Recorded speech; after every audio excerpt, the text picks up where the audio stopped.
Hello. What's up this afternoon, everyone? Welcome. Fine Tuesday to all. So many subs. Day in Wildfire, Ario SW, Dylan Hunter, Wojo, Lustful Jeans, Ario handing out the gift subs to Soundwreck, Swing for Zero, MTG Lots. I'm a Trombone, the Frighterith. How is everyone today? I'm back. Welcome. I know, that's walking around in that Vegas sun. Actually, the tan, I think, is because we played Magic outdoors for pretty much the entire time we were in Vegas. Unshaven Drake, Messball, welcome to the Fishbowl. Thank you so much for your subscription. Big tip for you. Thank you. Master Frogger, good to see you. Kevin Scoop, how is everyone been? I've missed y'all. It feels like it's been forever since we had a stream. I guess it kind of has been, like 2 weeks or something. That is a long time to not see everyone. So I'm excited to be back. Hopefully everyone is doing spectacular. Today, we're going to talk some Brothers War and maybe jank around and explore a little bit. Someone actually won with this Omniscience deck. This Omniscience deck, of all things. A deck that's trying to reanimate Omniscience with Spirit Sisters call. And I don't know, you don't see Omniscience decks very often. So I figured we should probably try to reanimate some Omnisciences and see what happens. Maybe it can actually work. And then I'm curious about Fires too. Because of, I got 2 different Fires decks that I kind of want to try. Because of Leyline binding, you have a lot of cheap removal, so you can play Keruga in Fires now again. So maybe we do some Fires. I think there's some Siege Rhino action in some of the decks. So we're gonna have some Explore fun today. Have a good time playing some Explore, and also catch up. Vegas was super fun. I'm sad if I didn't see you in Vegas. I'm sorry too. Vegas was very interesting. The event itself, like, it was super fun. Catching up with the Goldfish crew, super fun. We don't all get in the same place very often because we're all scattered around the world, so we don't actually get to meet up in person very often. So that was really fun to get to catch up with all the Goldfish crew. The event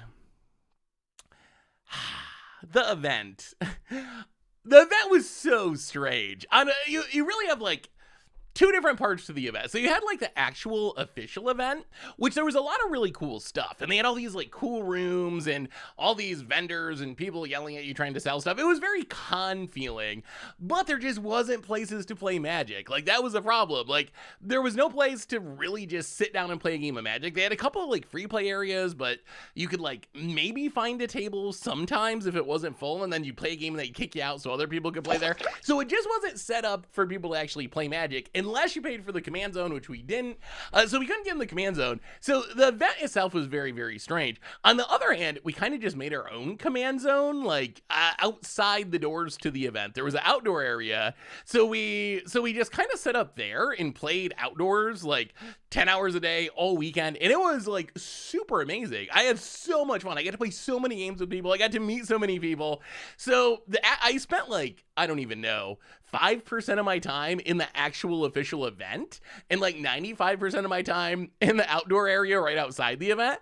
And it was a blast. So I had a super amount of fun, but I feel like I didn't do it the way you were supposed to do it at all. Like, I was not in the event, in the command zone, in the booths, waiting in the merch lines. Like, I wasn't doing the stuff that you're supposed to do, but because I didn't do that stuff, it was actually like, I had an amazing time. Like, even though my big criticism, and here's, if Wizards listens to this, if you're watching, Watsy, what we need to do moving forward is, it's one really simple thing.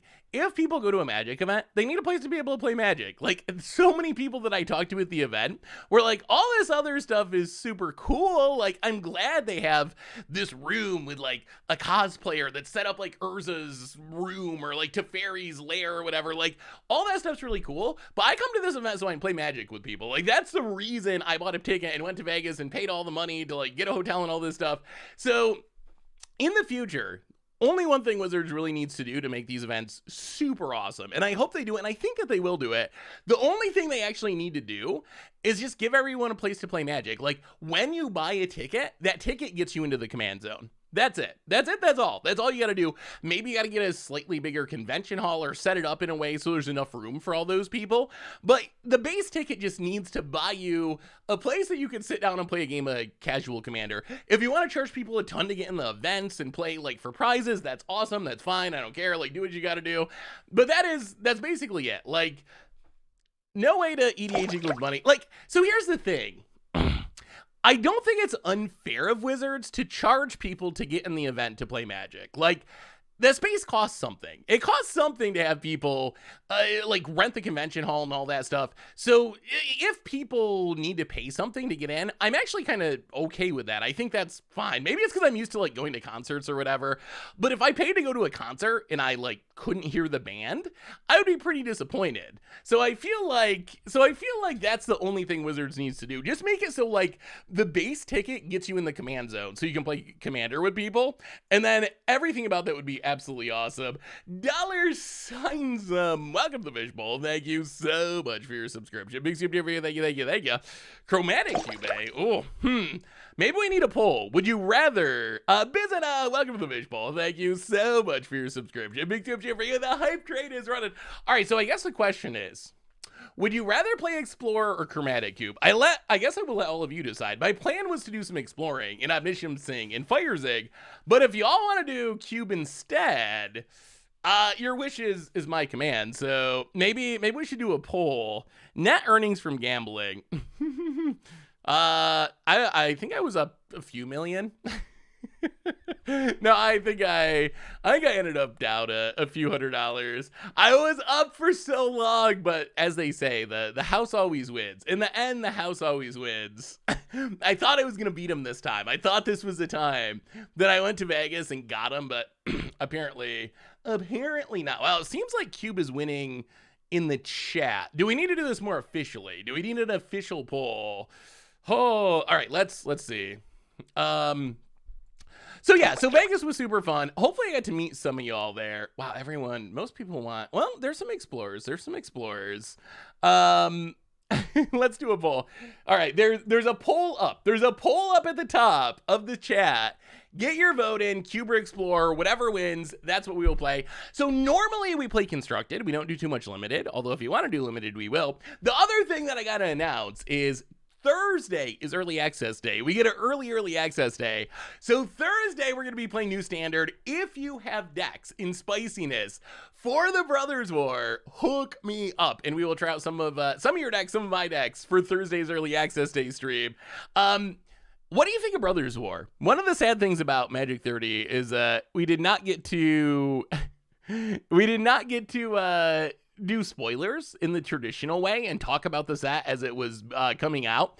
So I'm curious, what do y'all think? Like, where are you at with this set? Like, how good is Brothers War? What are you building with Brothers? Oh, I'm super hyped. This is a set I've been waiting for all year. Tawnos? So Tawnos, it seems like a really fun commander or historic brawl commander. I do not think it can see play in Standard. I did a little research on our friend Tawnos, which cares about the birds and the beasts. There's just not enough of those types in Standard, and it's gonna be very fragile, and the good birds and the good beasts cost less than 5 mana. Do you really want to hold on to your Ledger Shredder until you get to turn 6 so you can Tawnos it? So I feel like it's not designed to be a Standard card. On the other hand, it seems so much fun in Commander. It seems like an absolute blast. This has some really unique commanders. Hey, Stone Rain, I missed you. Good to see you. Doug, also, I missed you as well. Are you going to the summit, Doug, this weekend? Hopefully. So it looks like Explorer's gonna win. Get your votes in. Right now, Explorer's winning, though, so we'll probably stick to the Explorer plan. And we'll talk about the new set as we go along. Tawnos is not a powerful card, just gets a specific Reflections of Lajara in the command zone. I will say, so the problem I found with Reflections of Lajara is the problem is so many of the tribe members are legendary that I was legend rolling myself all the time in a lot of decks, which made me stop playing it. But birds and beasts, not very legendary focused tribes at this point. So I think that the tribes that Tawnos work with actually are not going to run into that problem. And then, I mean, if you're playing birds, we've seen Richard play birds multiple times on Commander Clash. You need a lot of them. You need a lot of them to win. If you're going to try to win with fledgling offsprees, getting 2 instead of 1 is definitely going to improve your game plan. So I think it is a super fun commander. I like that it's a bird commander and a beast commander, tribes that are kind of under-supported commander-wise. So what's your favorite card in the set? I mean, we got Obstinate Baloth in Standard now. We got some good reprints in this set. Fauna Shaman, Diabolic Intent, Obstinate Baloth down to uncommon. One thing I will say, I was reading the spoiler thread about Draconic Destiny.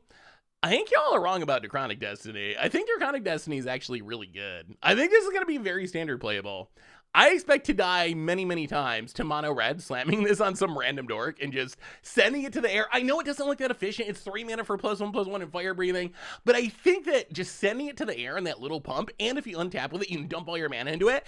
I think Draconic Destiny is going to be really sweet. Yeah, the soldiers are decks. Here, the decks I want to play most, and we'll probably play them on Tuesday. Looks like Explorer's gonna probably take home the win. The decks that I want to play most, I want to try soldiers. Obviously, that's a big theme of the set. I also just want to play all-in Power Stones. I don't know if it could work, but there's a lot of just like 2 mana 2/2 make a Power Stone. 3 mana 2/4 make a Power Stone. Just these random early game creatures that happen to make a Power Stone. So I want to see what happens if you take and just like slam all those creatures together and then play like Cityscape Leveler, play Portal to Phyrexia, the other just like big colorless things. I wonder if that could work. I'm going to try. I don't know if it's actually going to work, but I mean, next stream we get new standards. So anyway, let's do our reminders. We can talk about our decks. We can start playing some Magic as we go along. We will talk Brothers War, AMA, Vegas stuff. If you got any questions about Magic 30, about Vegas, about Brothers War, we're going to have a good time. We're going to catch up. It's been like 2 weeks since we've had a stream, so I'm super hyped to be back. So reminders. Replay YouTube. As we can find all the old streams, including this one in the future. Normal YouTube, things are normalizing on the YouTube channel. So doing the set review videos, they'll be going up through the week. A little bit weird this week because of vacation stuff still and Vegas stuff still. But we'll be hitting things up hard and getting back to normal next week when we have Brothers War. But there is like an against odds for tomorrow. There's a Pioneer, a really sweet Pioneer Mucha Brew going up on Friday. So I got some of the stuff done for this week. And then once we get the new set, we'll have tons of stuff on the YouTube. So keep an eye out for all that stuff. A reminder that our sponsor today is Card Kingdom.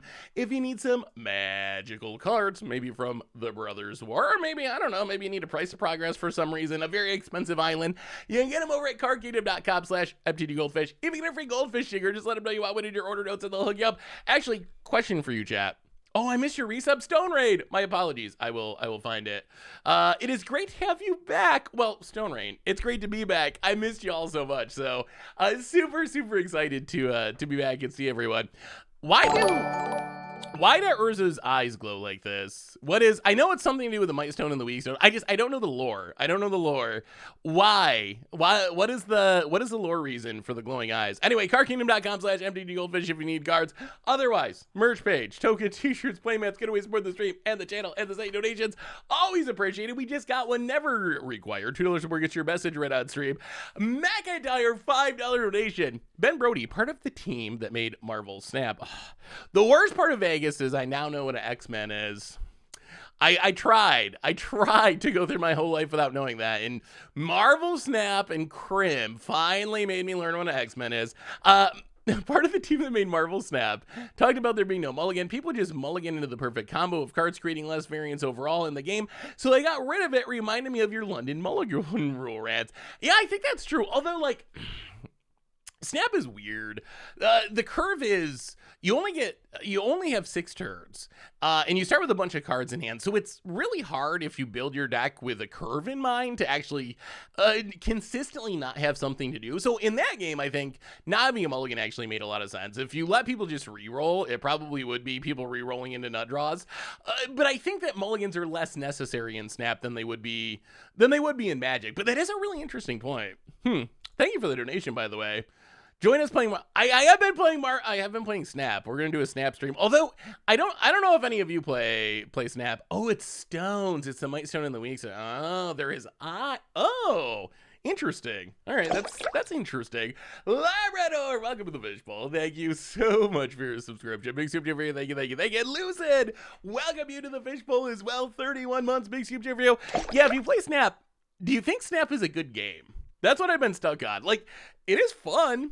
I've still been playing a little bit since Crim got me into it. It definitely gets better as you go along. Becomes more of an actual game. The early rounds, oh my goodness, you just smack everyone and they're so bad. But is it actually like Is it a good game? It's not magic. It's not magic, but it is like fairly competitive once you get used to it. Anyway, we can talk about that as we go along. I mean, Marvel Snap, Vegas, Brothers War, send me your decks for early access, event, all that stuff. So what are we playing today? We're starting with this deck that's trying to reanimate Omniscience of all things in Explorer. So the idea of this deck, as far as I can tell, is here what we're trying to do. In the early game, we got stuff like Modern Age and Thirst for Meaning to fill our graveyard. We're trying to get Omniscience in the graveyard. Then we play Spirit Sister's Call. We sack a random Omen or Spirited Companion or whatever. We get back to Omniscience. And then once we have Omniscience, we can sling a bunch of spells. We can draw a bunch of cards. Eventually, we find a Hullbreak Horror. And then we cast a bunch of spells and bounce all of our opponent's stuff. And our Hullbreak Horror is going to be essentially unkillable, because if our opponent tries to do anything, we just cast something with Omniscience to bounce a Hullbreak Horror and then recast Hullbreak Horror for free and end up winning the game. So that's the goal of the deck. Omniscience, Spirit Sister Call, Reanimator. And one of the reasons I wanted to try this deck is I feel like Spirit Sister's Call might be a sleeper in New Standard. I think that in New Standard, there's ads on Marvel Snap. I don't think I've ever seen an ad on Marvel Snap. There's so many interesting. Are we playing the same game? Got my Goldfish playmat and tokens. So excited to use it this weekend at pre-release. You need to get more tokens made. Hey, thank you, Aussie Dave. Yeah, I'll see about getting talk to Richard, see if we can get some more made. We're about due for more tokens. But I think that Spirit Sister is called. Now that we're going into Brothers War, and we have all these big artifacts, and we already got the enchantments, and we got stuff like Fable to fill the graveyard, I feel like maybe Spirit Sister's Call can be a real card in Standard. So let's give it a try and explore and see what happens. Oh, there's so many ads for the game. I see. Yeah, I mean, I'm not gonna try to sell you, although it is free to play, so it doesn't cost anything. I've spent $0, which after my gambling winnings in Vegas, probably a good thing. If you're gonna do a draft, do you already have something in mind that you would like to pull the most? So I think we're just gonna play Explorer today. That is the winner of the poll was Explorer. Not really. If I was gonna do a draft of Cube, I would have to look at the Cube. I'm not 100%. Wow, this hand has all the big stuff. No way to get to the big stuff.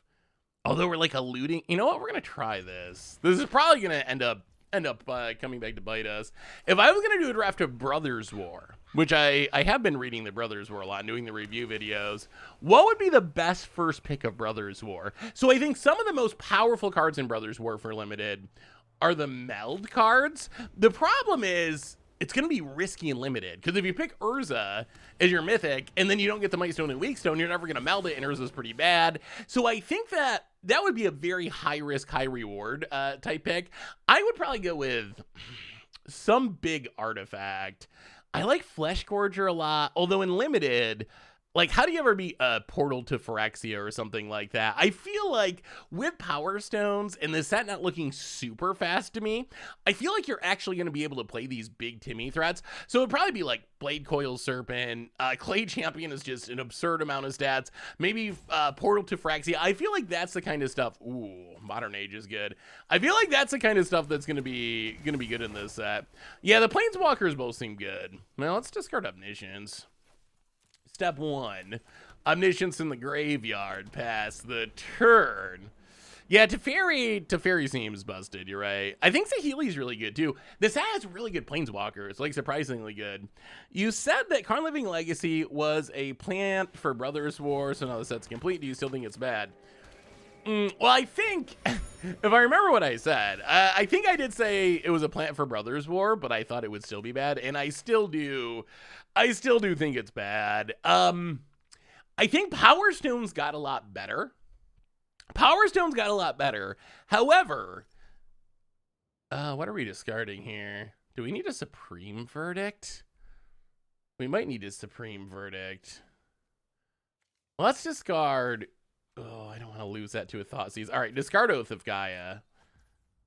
White, blue. So play this on white. Yeah, let's just Wrath. So ape the board. Opponent's probably setting up for a Siege Rider, which I can respect.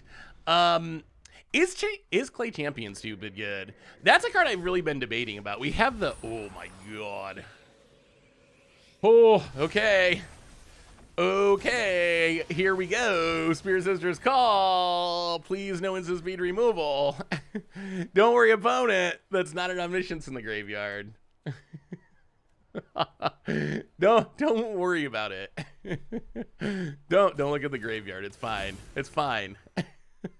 Nothing is going to go. Oh my god, this is gonna work. Omniscience.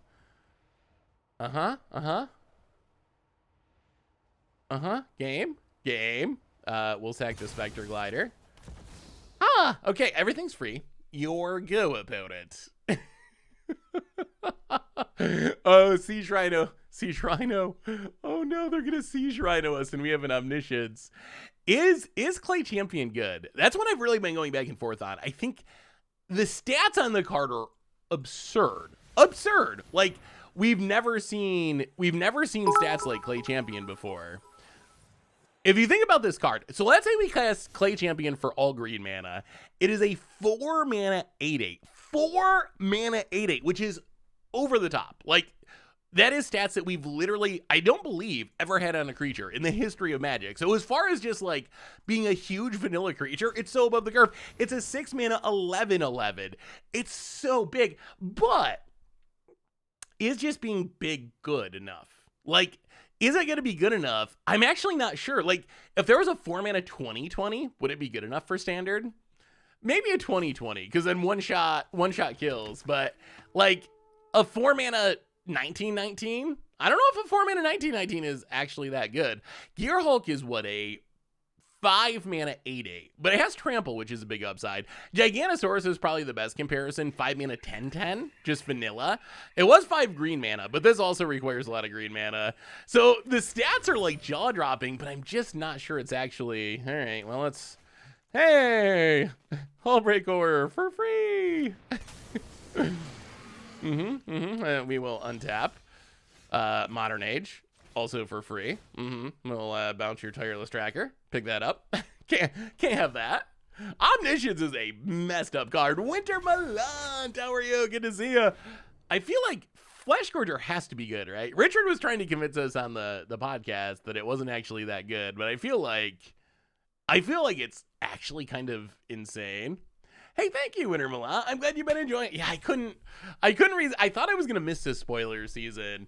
But then I got back from Nevada, and I was just like, you know what? I can't not talk about these new Magic cards. So I just started making spoiler videos. Discard Spirit Sisters Call. Spirit Sisters Call for free. Bounce a clue. We're just gonna rub it in a little bit.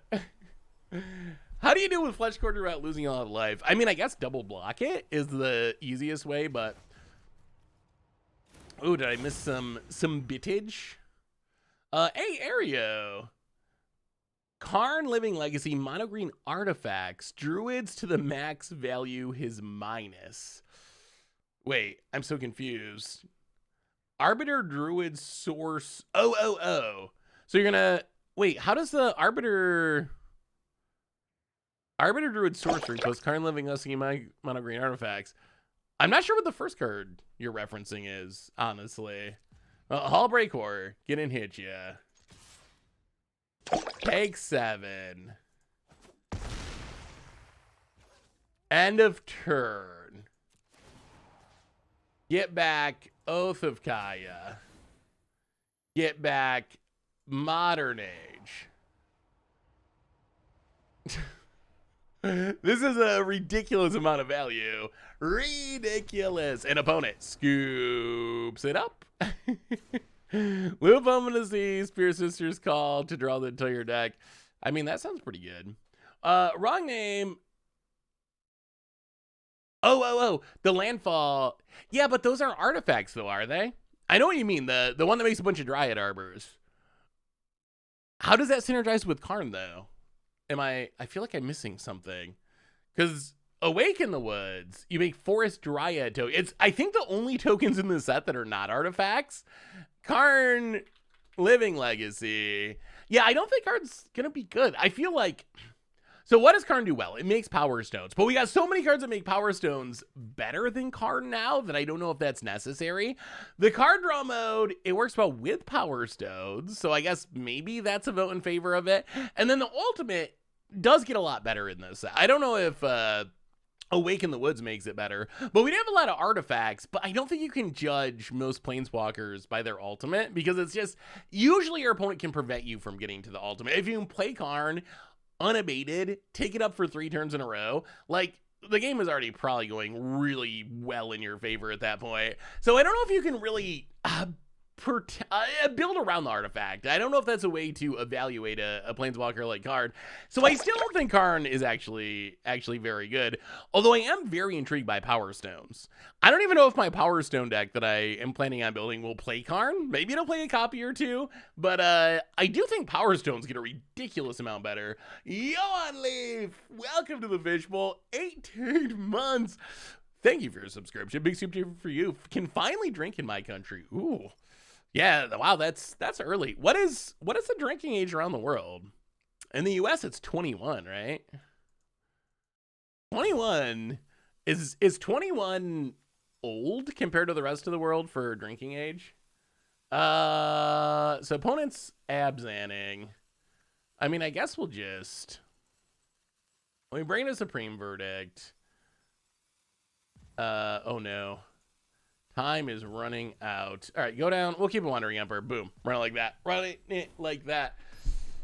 18 normally. I'm going to have to ask Phil. I feel like there was a... is it Germany where it's like 14 or something? I feel like there was some country that came up when we were hanging out in Vegas that someone said it was like super young drinking age. Which do you think are the Power Stone generators that can see competitive play? So I think, here's how I'm picturing Power Stones. Let me actually pull them up here and we'll talk about them. So on the draw, you know what? We'll hit a land, right? With a land, this hand's pretty good. Yeah, one land, one keep. All we need is one land. And we're off to the races. Oh boy, that's not a land. That is not a land. In Germany, it's 12. That is... oh, okay, that's an issue. Well, we do hit the land, though. That's like... that's like half the age of America that it is in the US. That is incredibly low.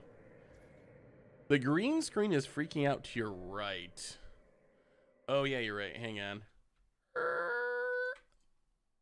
Hopefully that fixes it. All right, opponent passes. Well, let's see if we can keep hitting our land drops. After seeing Bro and Retro Artifacts, and now Innistrad Masters coming, what cards do we want to see or need from Explorer Anthology 2? Ooh, the Retro Artifacts. Did they really do much for improving Explorer? That's when I haven't evaluated those in depth. I'm so far behind because of, oh no, because of Magic 30 that I've still been catching up with like the Commander stuff and the main set stuff. That's not a land. All right, come on, Modern Age. Come on, Modern Age. We need to hit a land, please, please, please. If we don't hit a land after Omen of the Sea and Modern Age and our draw step, that's kind of unfortunate. Like, do any of these cards land? Nope. Okay. That's all right. We didn't want land number 3. Do any of these cards... so, looking at these cards, we already have Aetherflux Reservoir. Many of them are not legal in Historic. Or legal in Explorer. Some of them are going to shake up Historic, I think, like Wormcoil, Sundering Titan, but they're not really legal in Explorer anyway. So I'm really not sure. Like, I'm excited to build like Belcher. See if we can build Belcher in Historic or something. But I don't really see much that's gonna be added to Explorer out of these cards. So I don't know if it really changes much as far as what we need. Modern Age. All right, what are we discarding? Well, I guess Spirit Sister Call is pretty bad with with this rest in peace out. Play the land, untapped. Yeah, graveyard hate's an issue. Graveyard hate is a problem. My fish is bad. Welcome to the fishbowl. Thank you so much for your subscription. Big scoop for you. Thank you, thank you, thank you. Oh, is there a Springleaf? Yeah, Springleaf is relevant. That is something for Affinity and maybe like Emery combo decks. So that actually is something. How do you feel about these cards compared to the Mystical Archives? I guess they're like, what's the demonic tutor? That's the question. What's the big, I guess it's Mox Amber. Mox Amber is so funny. That card was criticized so much, but like any Mox, it eventually ended up finding a way to see play, even though it's pretty bad as far as Moxing go. What would you do for Historic Brawl against the odds opponent? That's a big tireless tracker. We're getting filled about it. It's and hits us. I mean, if we hit a black source, this trial takes care of it. Oh my goodness, where are our lands? Oh no. Oh no, another, oh my goodness. Wow. Okay. Discard. Land up. Wow, that is not a lot of lands in our top 20 cards. Not a lot of lands. Discard and discard. What a awkward draw. Do you have any Queen Kayla decks for standard? I have so many decks to build. So Queen Kayla, I don't think you have to do anything too crazy to make Queen Kayla work. Like, I think all you need is a solid board. Oh God. Oh, that's what they're doing. Okay. Now you know we're gonna draw like 20 lands in a row because because that's all that's left in our deck. Oh boy, Casualties of War. Yeah, that's fine. Down to 6. Modern Age. There's all the lands that we couldn't draw before. Our deck was stacked in the most awkward order. You know what? Speaking of Karn, I feel like Karn the Great Creator has got to get banned. Duress. Okay. Any legacy content on the horizons? I mean, there's always legacy content on the horizons. The question is, will it be a week from now or 2 months from now? There's nothing that is like done and coming up in the next week or whatever. But there will be more legacy content at some point. Like that is for sure. There will definitely be more in the future. Hey, what's up, Gordius? How are you? I mean, I think it's time for Karn the Great Creator to get banned, right? That's kind of where, I mean, Karn already makes me sad. I think Karn should have been banned when they banned Mycosynth Lattice. Mycosynth Lattice is actually like a fun jank card, and Karn is just like the spikiest, most consistency adding card. So I think we're at a point where I would like to see Karn the Great Creator banned. War of the Spark was filled with cards that I would consider mistakes. Planeswalkers in specific that I would consider mistakes. So I would not shed a tear over Karn the Great Creator being banned in Pioneer or in Modern, and in Modern, either one or both. Just get rid of it. Get rid of it. And I feel like it gets so much better because of the set, right? Now it just has so many good things that it can tutor out. Yeah, this game feels pretty over. The Mana Screw into the Casualties of War and the Rest in Peace. That is a lot for this deck to fight through. So we can try to make a Shark and attack the Liliana. Not convinced it's going to work, but we're going to try. Yeah, the Devotion deck in Pioneer is pretty over the top. And if you look at Brothers War, the stuff that it can tutor up now makes Karn... Oh, no. The stuff that it can tutor up now just makes it so much better. Oh, now we can't even kill the Liliana because there's a vampire. Yeah, this... Yeah. Good enough. Too much mana screw. But if you look at some of the artifacts, there's so many. You get more wraths, like there's a Silex. You get the combo in the Stone Brain and Stasis Coffin. I'm curious, what do y'all think of Stasis Coffin?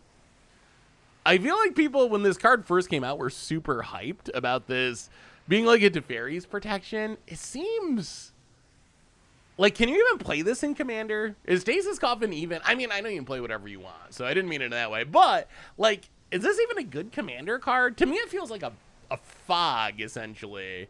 Like, not being able to save your board is actually kind of sad. Hey, what's up, Bro Peanuts? Thanks for popping in and for the kind words. Good to see you. Good to see you. I mean, for fog, as a fog, it seems fine. For combo hate, it seems fine. Yeah, I think it has ramifications for 60 card formats. Like, it is a really good way. Maybe we should actually sideboard. What can we actually do to stop casualties of war? Ugh. Ugh. Are we bringing in Dovin's Veto? Yeah, I guess we bring in Veto. Bring back in the Wandering Emperor. This deck might need a better plan for beating Graveyard Hate. I feel like we're pretty light on ways to actually beat Graveyard Hate. Like, do we have any ways to beat Graveyard Hate? I feel like, I mean, I guess March. Maybe we need more Marches. Maybe that's just better than the Wandering Emperor. At least it gets rid of a Rest in Peace. Yeah, let's try it like that. Yeah, I guess March is the way to go. The untap a land guy. Yeah, so I think that Stasis Coffin. Oh, this hand seems functional. 3 lands is nice.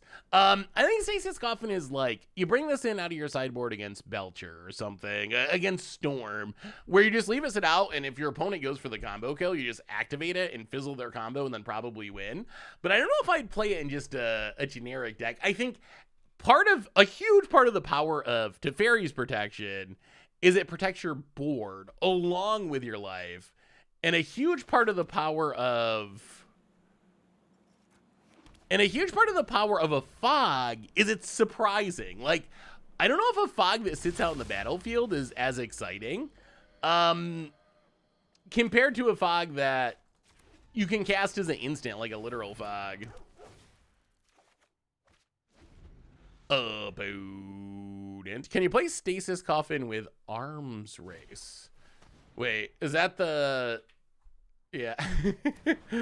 What do you think about Arms Race? I mean, you could play Stasis Coffin with Arms Race, although I don't know if a 6-mana fog is going to be super exciting. I mean, I guess you can kind of recur it with Karn, sort of. So maybe that's how you can turn it into a Spore Frog. Although hopefully Karn ends up getting banned. That card. It gets so much better because of this. That's how this conversation started. The fact that you can now get like so much combo hate, Stasis Coffin, Stone Brain, you can get big finishers, bigger finishers from the sideboard with Karn. I feel like Karn, it was already like really, really good, and now I worry that it's just gonna be too good now. All right, opponent, Tireless Tracker passes. Well, land untapped. March away the tracker. Out of here, clue tokens. So what's the card that you're most hyped about building around? Do you have a Google Doc with the list that you want to try out like last release? Yeah, there will be one. There's not one yet, but there will be. There will be a doc. Early access stream is on Thursday, so I will have the doc together for the early access stream. I'm just so far behind this set release with being away at Magic 30 and doing the Vegas thing, and then coming back and trying to catch up on spoilers. That, in all honesty, I haven't had nearly as much time into building decks that I would like to at this point. But hopefully that's what... There it is. There it is. Okay. There's the Siege Rhino. But hopefully tomorrow will be a big deck building day. And also, if you have lists that you'd like to try out, send them to me for Thursday. Which do you think is the best of the meld pairs? I'll get and hit the Liliana. Play the land. Pass the turn. Out of the meld pairs, Titania, Mishra, Urza. How would you rank them? Which one do you think is most exciting for you, and which one do you think will be best? I also think Titania is the easiest. Like, being attached to a land is so... Oh, I think that card's really good. I think it's really, really good. The lists that you want, are they strictly standard or historic too? So I will look at all your lists, although the early access event is only standard. So we won't be able to play historic decks for early access, but we will be able to play them in the future after the set fully releases. Well, Spirit Sister's Call is actually not the worst draw here. You know what? Let's just get a Shark Typhoon. Shark Tribal. Opponent Graveyard Trespasser. Sure. Can we hit a non-creature spell? Opponent gets in, hits us. Oh, we can. That's a good one. Well, go to combat. Hit you with the shark. End of turn.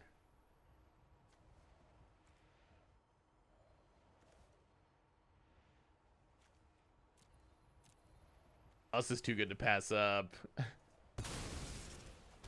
Shark Typhoon number 2. Woo! Here comes the sharks. I don't know if our opponent knows how bad this is going to be for them. It is going to hurt. I think Titania is the best meld too.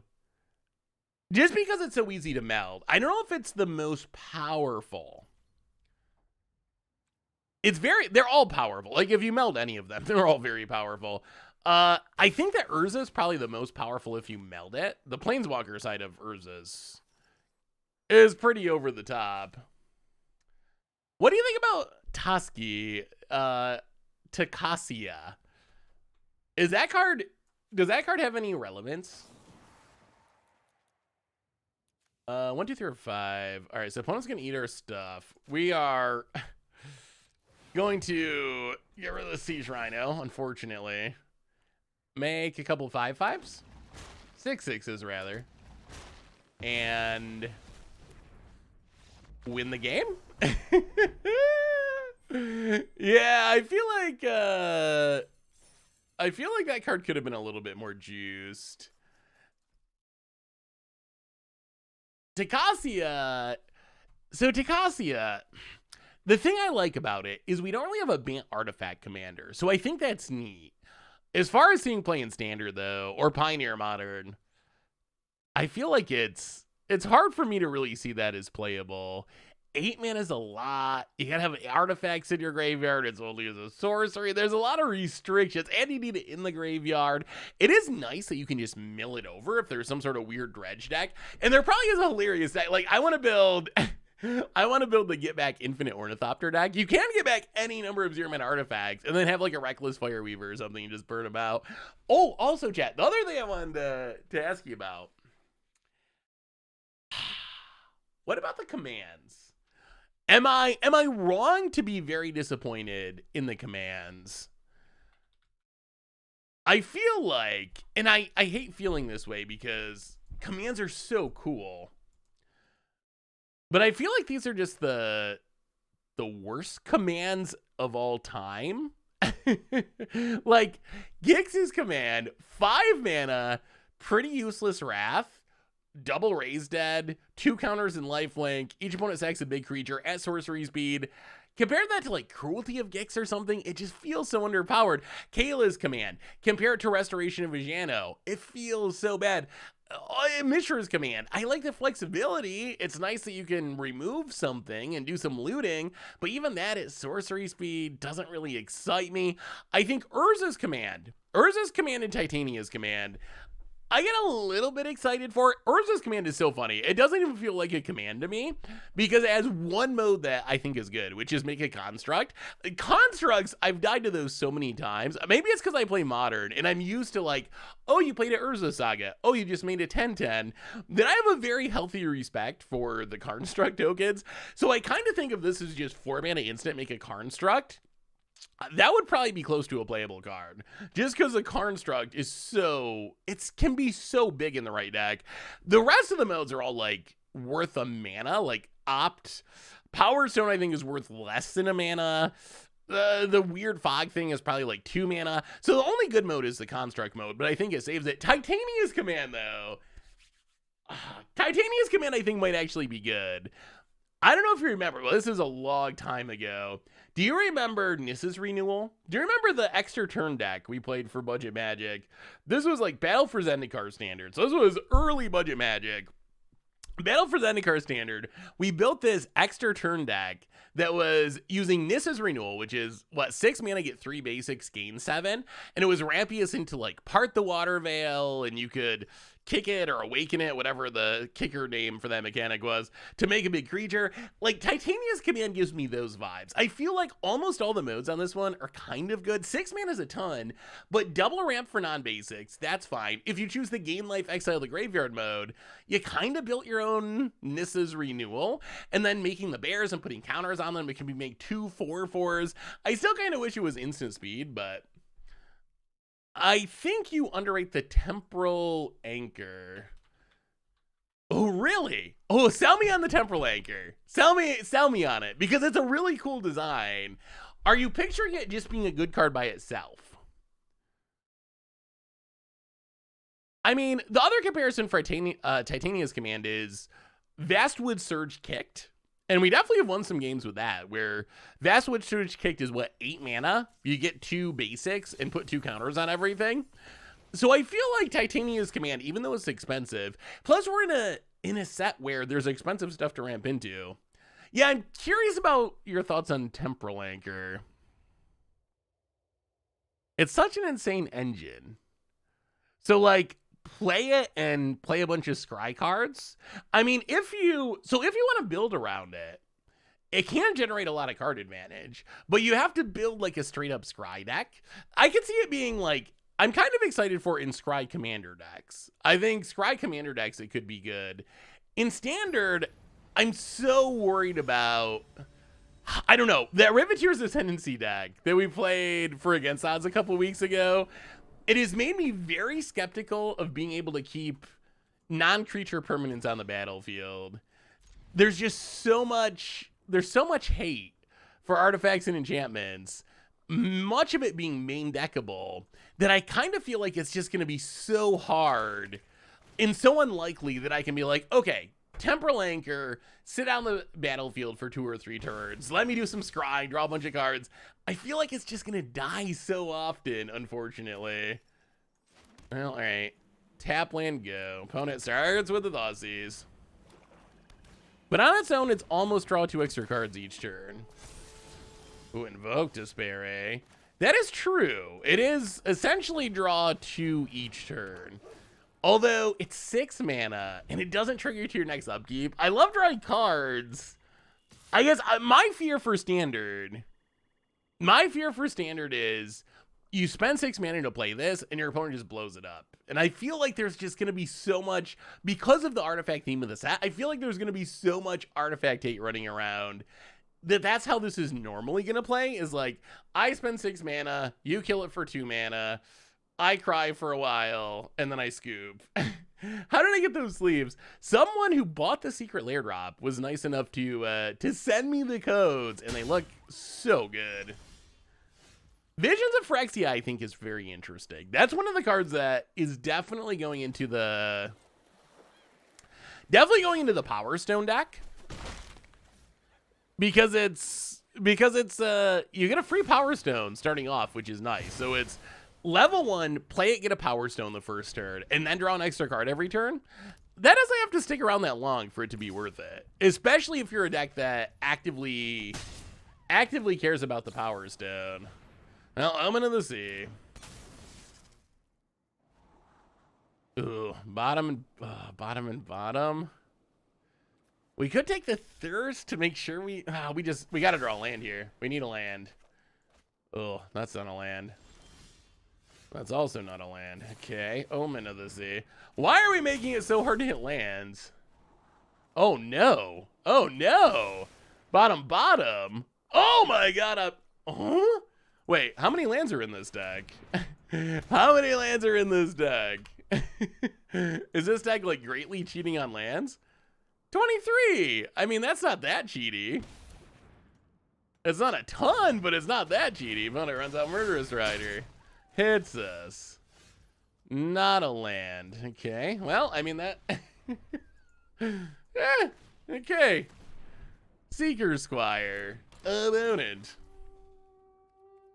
Gonna do. Oh boy. There's the land. So this means that Invoke's coming next turn. Yeah, I think we're. Even if we hit a land, I think we're dead here. Huh. Yeah, the deck. Hey, it's all lands, but unfortunately, it's too late to matter. Okay. Well, there they are. We did it. But this Invoke Despair means that we didn't really do it. Oh, we put so much effort into finding those lands, too. Well, okay, so we hit this. Oh, we get so wrecked. All right, your go about it. Do you find it weird that the set has both Scry and Surveil? It feels like they couldn't choose which one to use and just ship this up before they decided. Not really. I think Surveil is what? Decudius, whatever that word that I never pronounce properly is. But I made Surveil into a pseudo almost evergreen mechanic now. So I think moving forward, I think that's actually going to be normal. I think we're just going to have both of them depending on the card, which I'm kind of fine with. I guess the fact that they're so similar kind of makes it deciduous. Okay, that makes way more sense. Decaduous. I kind of like my pronunciation. But I think we're gonna just see that moving forward. Where they're essentially gonna show up in the same sets a lot at this point. I don't know, like Surveil's just better, right? It's just upgraded Surveil. Mono black. What do we want against? But it's like big mono black. I guess we need vetoes. I think the sideboard could be improved. And our ability to draw lands could also be slightly improved. Yeah, they need to really update Surveil on Moto and in Arena so we can try the Surveil deck. Yeah, I think the Surveil changes. I want to build the Surveil budget deck. I think they're doing the Moto update for Brothers War tomorrow, so maybe, hopefully, that'll mean they also... Oh boy, the Graveyard Hate. One of the problems with playing these Graveyard decks in Explore and Pioneer is people are super prepared because of Greasefang. Ooh, speaking of Greasefang, another card... All right, chat, another card I want your opinion on. Mishra... But not the mythic one. Mishra, Tamer of Makfawa. 5 mana, 4/4. Permanents you control have Ward Sack a permanent. Each artifact card in your graveyard has an earth. So, first thought is, do you think that this could see play in the Greasefang decks as like a backup Greasefang? You unearth your Parhelion for 3. It's big enough to crew it. Second question... How good is this Mishra is just like a protection spell? Is Ward Sack a permanent a good form of protection? Hey Labrador, good to see ya. Thanks for swinging by. Have a great sleep. Do you think it's good protection? In Commander or otherwise? I feel like Graveyard Trespasser I feel like, well, maybe we wait until we can get rid of this. Until we can get rid of this ley line. If we get rid of the ley line, then we can maybe reanimate the Shark Typhoon. Opponent. Oh, if you're going to field, that's actually good for us. Okay, so float a mana. Get a land. Oh, there goes. Okay, well, we got another black source. That's fine. Get the land. March away the ley line. Graveyard hate down. Do you think a UX artifact control deck will be possible after Bro? I mean, the pieces are there. We got the counter spell for artifacts. Tezzeret and Saheeli both would work well in a shell like that. So I think the pieces exist to make a deck like that work. So I'm gonna go with yes. How good it is it a top tier deck? That's where I'm not 100% sure, but I like it more than Mythic Mishra. I mean, I think Mythic Mishra is really good. I do think Mythic Mishra is really good, but I think the rare one's good as well. I think Greasefang is going to behave more like Yawgmoth, considering that with Eldritch Evolution, Diabolic, you have 12 Greasefangs, you probably stay Abzan. Yeah, I guess it's true that maybe you just don't need it at this point because of all the ways to tutor up actual Greasefang. Well, this is awkward, but we need an enchantment on the battlefield to sack to the Spirit Sisters call. So run it out, I guess. Soul Priest, welcome to the Fish Ball. Thank you so much for your subscription. Big super for you. Thank you. Opponent. Thought Season. Invoke Despair is such a brutal card. Do you think that card braids will be a legit thing? I remember your Against Odds version was cool. I mean, I'm still skeptical of Karn. I do really like the synergy with braids, and that deck was really sweet. So I think if you can build the right deck with the right support pieces. You know what? Let's just discard Spirit. Let's discard Modern Age. All right, discard Modern Age. Untap. Spirit Sisters call. Get back Shark Typhoon. Back the Oath of Kaya. All right, no black enchantment removal. No. Oh my God. Well, it wasn't black enchantment removal. Wendell the Gnome, welcome to the Fish Bowl. Thank you so much for your subscription. Big shoop over here. Thank you. Well, that was brutal. Speaking of brutal cards, yeah, technically, they got me. I said no black enchantment removal, and that was definitely not black. So I guess that's fair. That is super fair and balanced about it. Feed the swarm. Oh, feed the swarm. So what color gets enchantment removal next? Red? Why can red not remove enchantments? That doesn't seem fair. That doesn't seem fair to me. 1, 2, 3, 4, 5, 6, 7. All right. Pass the turn. Did you buy the 30th anniversary countdown kit? I wanted to, but oh boy, it sold out like instantly, and the website didn't even work. I was gonna try not to complain too much during this stream because I feel like, so we had the $1,000 proxies for Magic's. Do you want can I do a little rant, chat? Just a little one. Okay, so Magic's 30th anniversary, big celebration. Everyone get together. It's gonna be awesome. Big announcement one, $1,000 proxies. Everyone freaks out. And rightly so. That was a horrible announcement. So that's step number one. Then Magic's 30th birthday, big celebration, everyone get together, gonna be awesome, Magic 30. And then people don't actually have an official place to play Magic if you didn't buy the expensive ticket to get in the command zone. So I was hoping. And whenever people ask me about 30th anniversary, my answer was, yes, those things are bad. and I'm disappointed in them. But you know what's a really cool 30th anniversary product that is for all of us, that is for the people? It's this layer drop. It has a lot of value of cards. They look really cool. It celebrates the 30th anniversary going through each year of Magic. It's actually, I know $150 isn't cheap, but it's way less expensive than all those other things, and you're actually getting good value of cards. So that to me felt like the 30th anniversary product for the people, the secret layer drop for everyone to celebrate Magic's 30th anniversary. And now we find out that it was like super limited and the website crashed a lot and most people couldn't actually get it. And it sold out in like an hour or something. And apparently you could buy 30 of them. So they apparently just mostly sold them out, I assume, to people who were speccing on them and buying 30 copies at a time to flip them.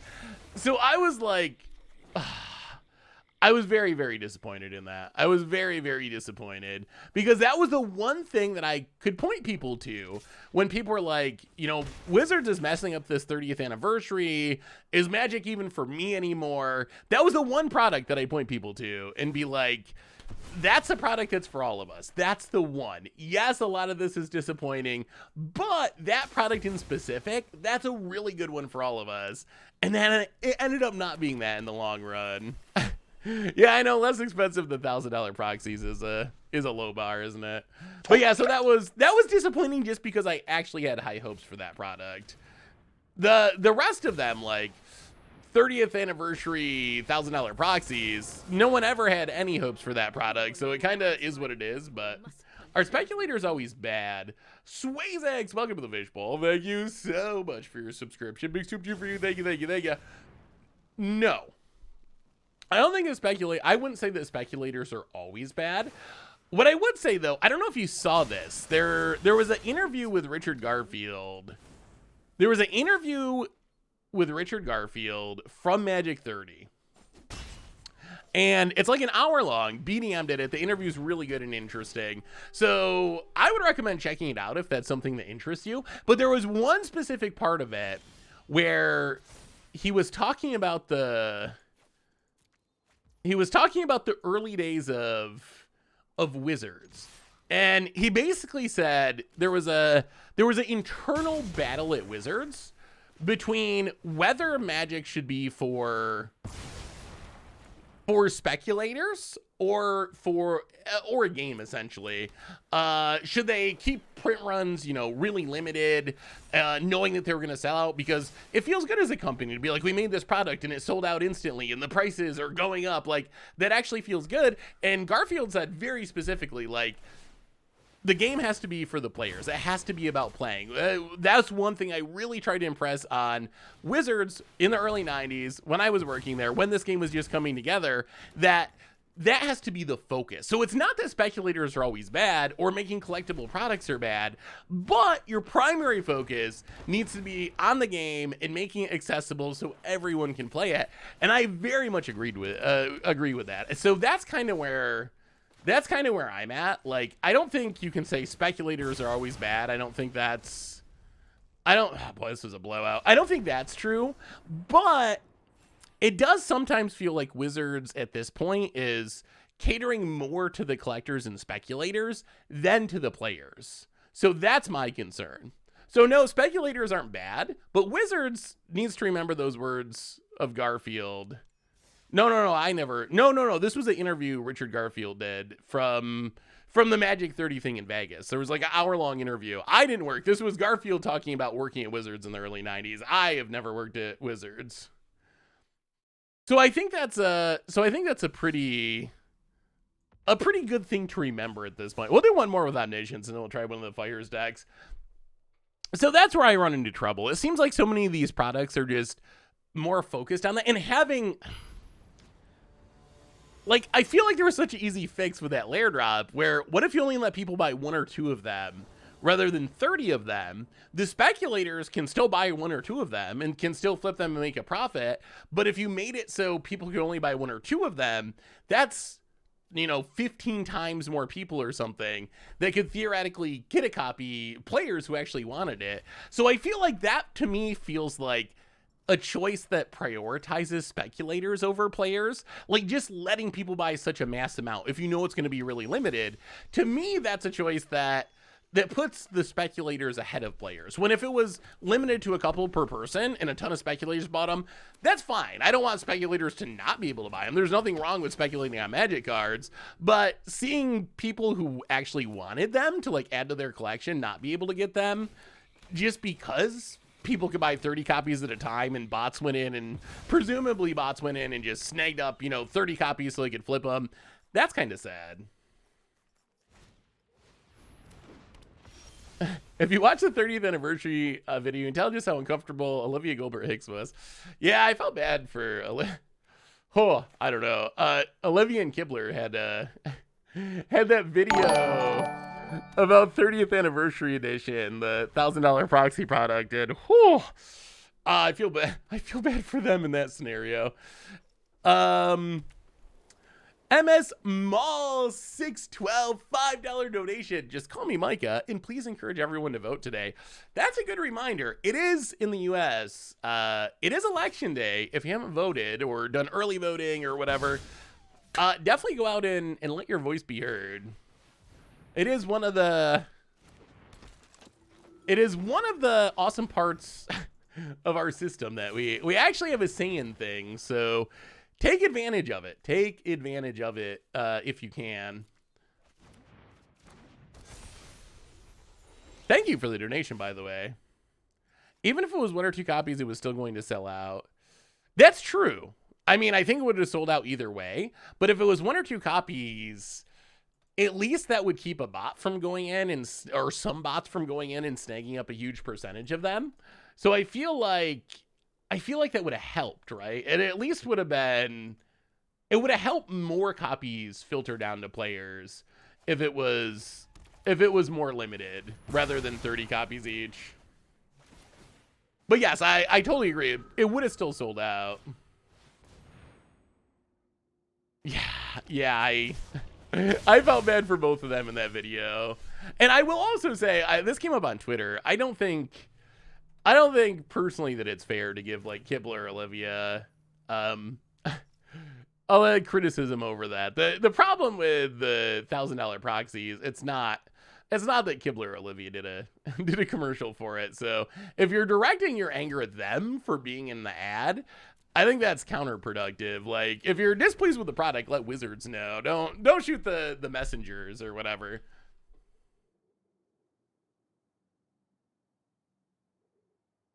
One solution to speculators is for Wizards to raise prices until flipping isn't profitable. No one wants that either. The other solution would be broadly popular as ramping up supply, which would crash collectibility prices. Does everyone want that? I mean, I think if you ask the average Magic player, most people would be fine with more supply, lower prices. Although there is a bit of a paradox because, and this is true, some WotC people have mentioned this in various places, and it is really true. People want Magic cards to be cheap when they want to buy them, but they also want them to be expensive when they go to sell them. So there is a little paradox there, but I do think that the trade-off of cheaper cards overall is one that most Magic players would take. Like, given that choice, I think most Magic players would take that deal. I think we should have done this. We probably should have done this first in case we hit a Supreme Verdict. Well, no Supreme Verdict. We'll keep the Shark Typhoon, though. Land on white. Go. We haven't really done much omnisciencing. Good to see you here again. Could you please do a YouTube short about Popeye Stoppy? I find the whole situation hilarious and really interesting. Ooh, that could be a good one. I will see what I can do. Now let's just make a little shark. Opponent presumably has collected company here, or could have at least. Block a spirit. No Coco. No Coco. What do you think about the serialized cards? That's the other hot topic, serialized cards. Like stuff like that for me, that's like a fine way to cater to collectors and speculators. I think that that's one of the best ways to do it. So stuff like that doesn't bother me even at all. Honestly, I think Wizards should do more of that. Like, I think that Wizards should monetize the game more in that direction than the like super limited secret layer drop or whatever direction. Pel has died. Welcome to the Fishbowl. Thank you so much for your subscription. It's back. Big super cheer for our new subscribers. 7 months. Thank you so much. Yeah, that's where I'm at. When it comes to things like that, like there's a cheap version that everyone can use. So if they wanna monetize in that way, I think that's perfectly acceptable. I think that's one of the best ways. Kind of like super expensive promo lands. Like if they wanna make super expensive promo lands, go for it. Like that's. Can we even survive this turn, or do we just have to hit a wrath? We block here. We're at 15. I think we survive-ish. Spirit Sister's Call doesn't do it. We do need to find a wrath though. So wait, this block's here. This block's here. Oh, that can't pump. All right, bottom. Wrath or bust. Land. Tapped. Pass the turn. And this is not great. Collecting Company is pretty good. Oh, speaking of Coco, we didn't get to talk about this card. Another one I'm curious your opinion on. I've seen mixed opinions on this one. Not Kayla's Command. Reconstruction. Kayla's Reconstruction. Treble White and X. Look at the top 7 cards of your library. You can put up to X target artifact or creature cards with mana value 3 or less from among them on the battlefield. The rest on the bottom in a random order. It's a sorcery. It compares to Coco. Bad? We're going with bad.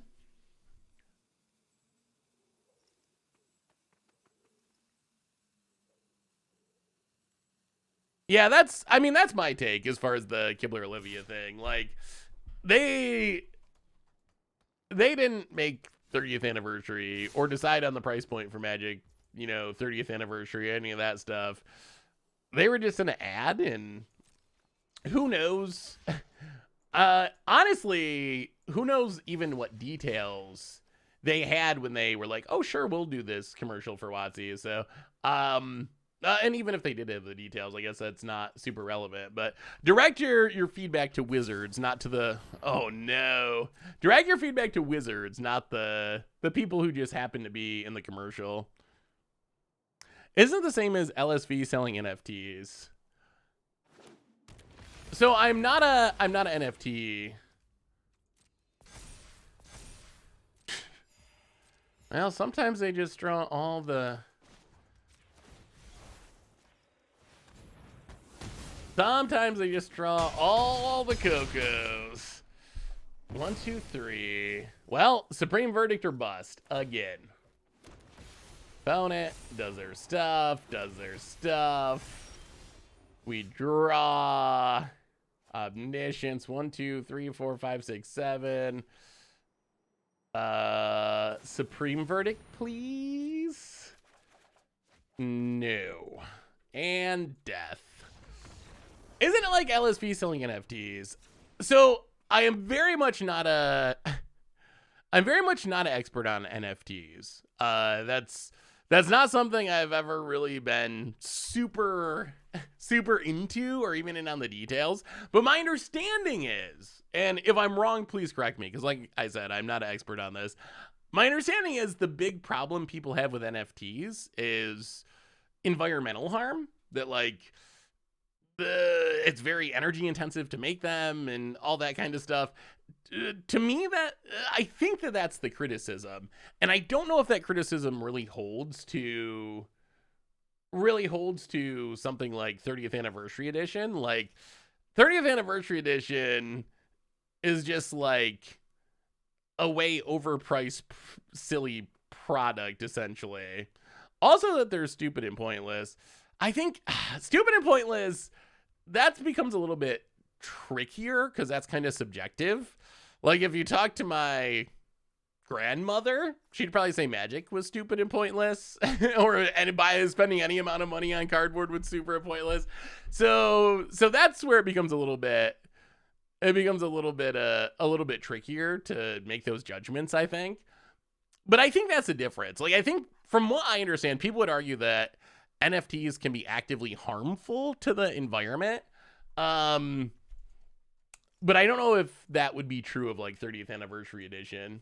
So maybe that's the distinction. But like I said, I am very, very, very far from an NFT expert. Huh.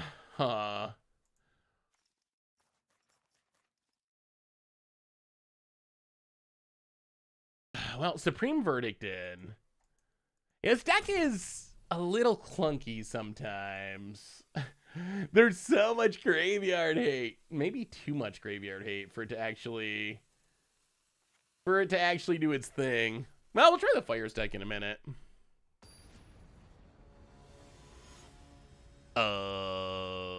Opponent.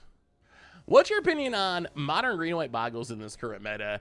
I was actually just thinking about what happened to Boggles, because I feel like Audacity could be modern playable in Boggles. Like, it's a Ranker without the recursiveness, but you get to draw a card. I feel like people are sleeping on Audacity, actually, as being like a really good aura. I feel like this card could see play. So I was thinking about it, and I was like, okay, where's Boggles? Like, where's Boggles in the meta? And I looked it up, and Boggles is way down in the meta. Boggles is like tier 3, tier like basically non-existent in Modern at this point. And I think the problem is it does line up pretty poorly with the meta. I think the problem is I guess twofold. One is people are playing a lot of cards to hate on Urza's Saga, stuff like engineered explosive style effects, and those cards are really, really good. Really, really good against Boggles as well. The other really big issue is there's a ton of Archon of Cruelty decks, and Archon of Cruelty is just brutal for a deck that's trying to go all in on making this one big creature. And I feel like the creativity decks, reanimator decks, they just get Archon fast enough that you can't really race them with your Boggles. It's not like, oh, I'll just kill you first with my Slippery Boggle before you get Archon. So I think those two factors, the hate people are playing for Urza's Saga, combined with the prevalence of Archon decks, or essentially just keeping Boggles more or less out of the meta. I'm sure stuff will shift at some point. I also wonder if it's just the speed of Modern. We talked about this before, how Modern used to be more of like a turn 4 format, and now it's more of a turn 3 format, where that's the turn where the big thing's happening. And I wonder if it just can't keep up. We also got like Shadow Sphere, which is good against it. We have tons of, I mean, we're playing March of Otherworldly Light in this deck, but there's a ton of removal that kind of just accidentally deals with the auras, even if it can't hit the Boggle itself. I played the Chromatic Crew Cube Draft event, free midweek Magic. Currently 5-1 with this deck. It's so much fun. Ooh. Oh, wait, there's free Chromatic Cube? Oh, I didn't realize it was free. Well, that makes it even better. Rotodrobic. I love it. Oh, that looks like a sweet Abzan deck. Little light on Siege Rhino, little light on Siege Rhinos, but I will forgive you for that. Other than not having a Siege Rhino, that looks like a super fun deck. Are we just wrathing? Can we wait? I would like to wait. Land untapped.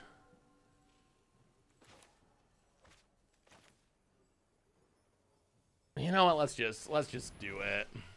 Wrath aboard. Opponent gets a 1/1.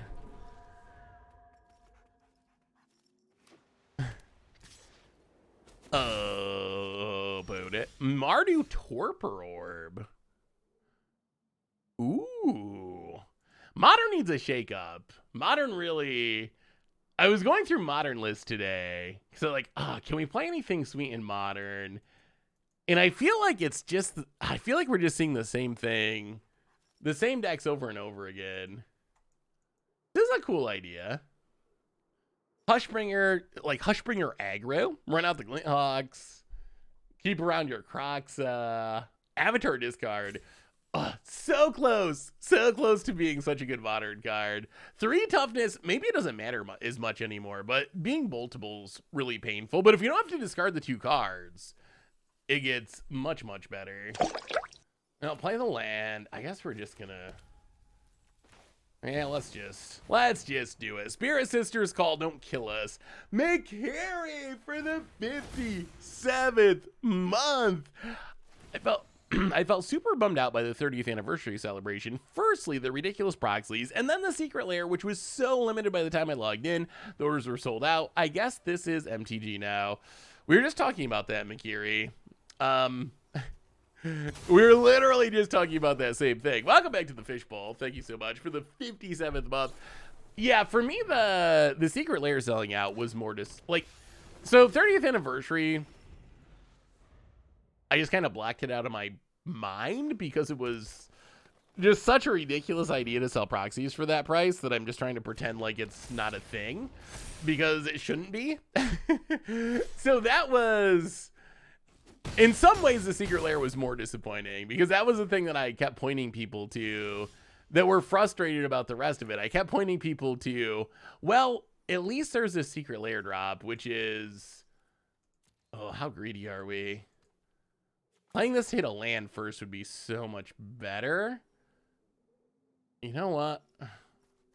We're greedy. We'll hit the land, right? There's no way this deck will not find us. Oh, it's a painful land, but okay. Yeah, going to one. Hallowed Fountain. Go to combat, attack you. Get in there, gain a couple life.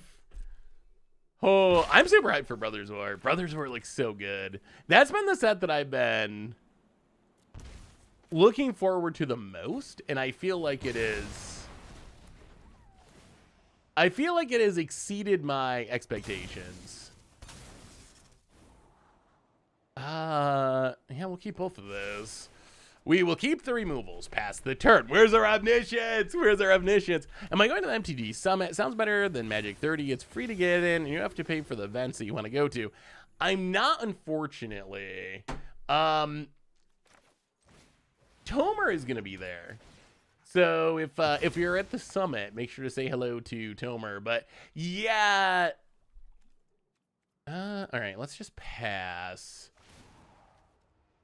Get back the Omen, sack the Omen. Bear Sister's Call is a sweet card. Keep the thirst, fill the graveyard, looking for the Omniscience. Where's the Omniscience? The problem for me was, oh no, 30 to 1. 30 to 1 and our opponent scoops before we get to do anything cool. It's just too close to Vegas. I'm still a little worn out from the Vegas trip. So if it was spread out a little bit more, I would have loved to do it because it sounds really sweet, but 2 West Coast trips like 10 days apart. I'm not a traveler. I don't like traveling. I like hanging out with all of you and like making spoiler videos. So I'm just not someone who likes to travel all the time. We're trying to Omniscience at the moment, although I think we're going to switch and do some Fire Zing in a minute. See if Keruga is good.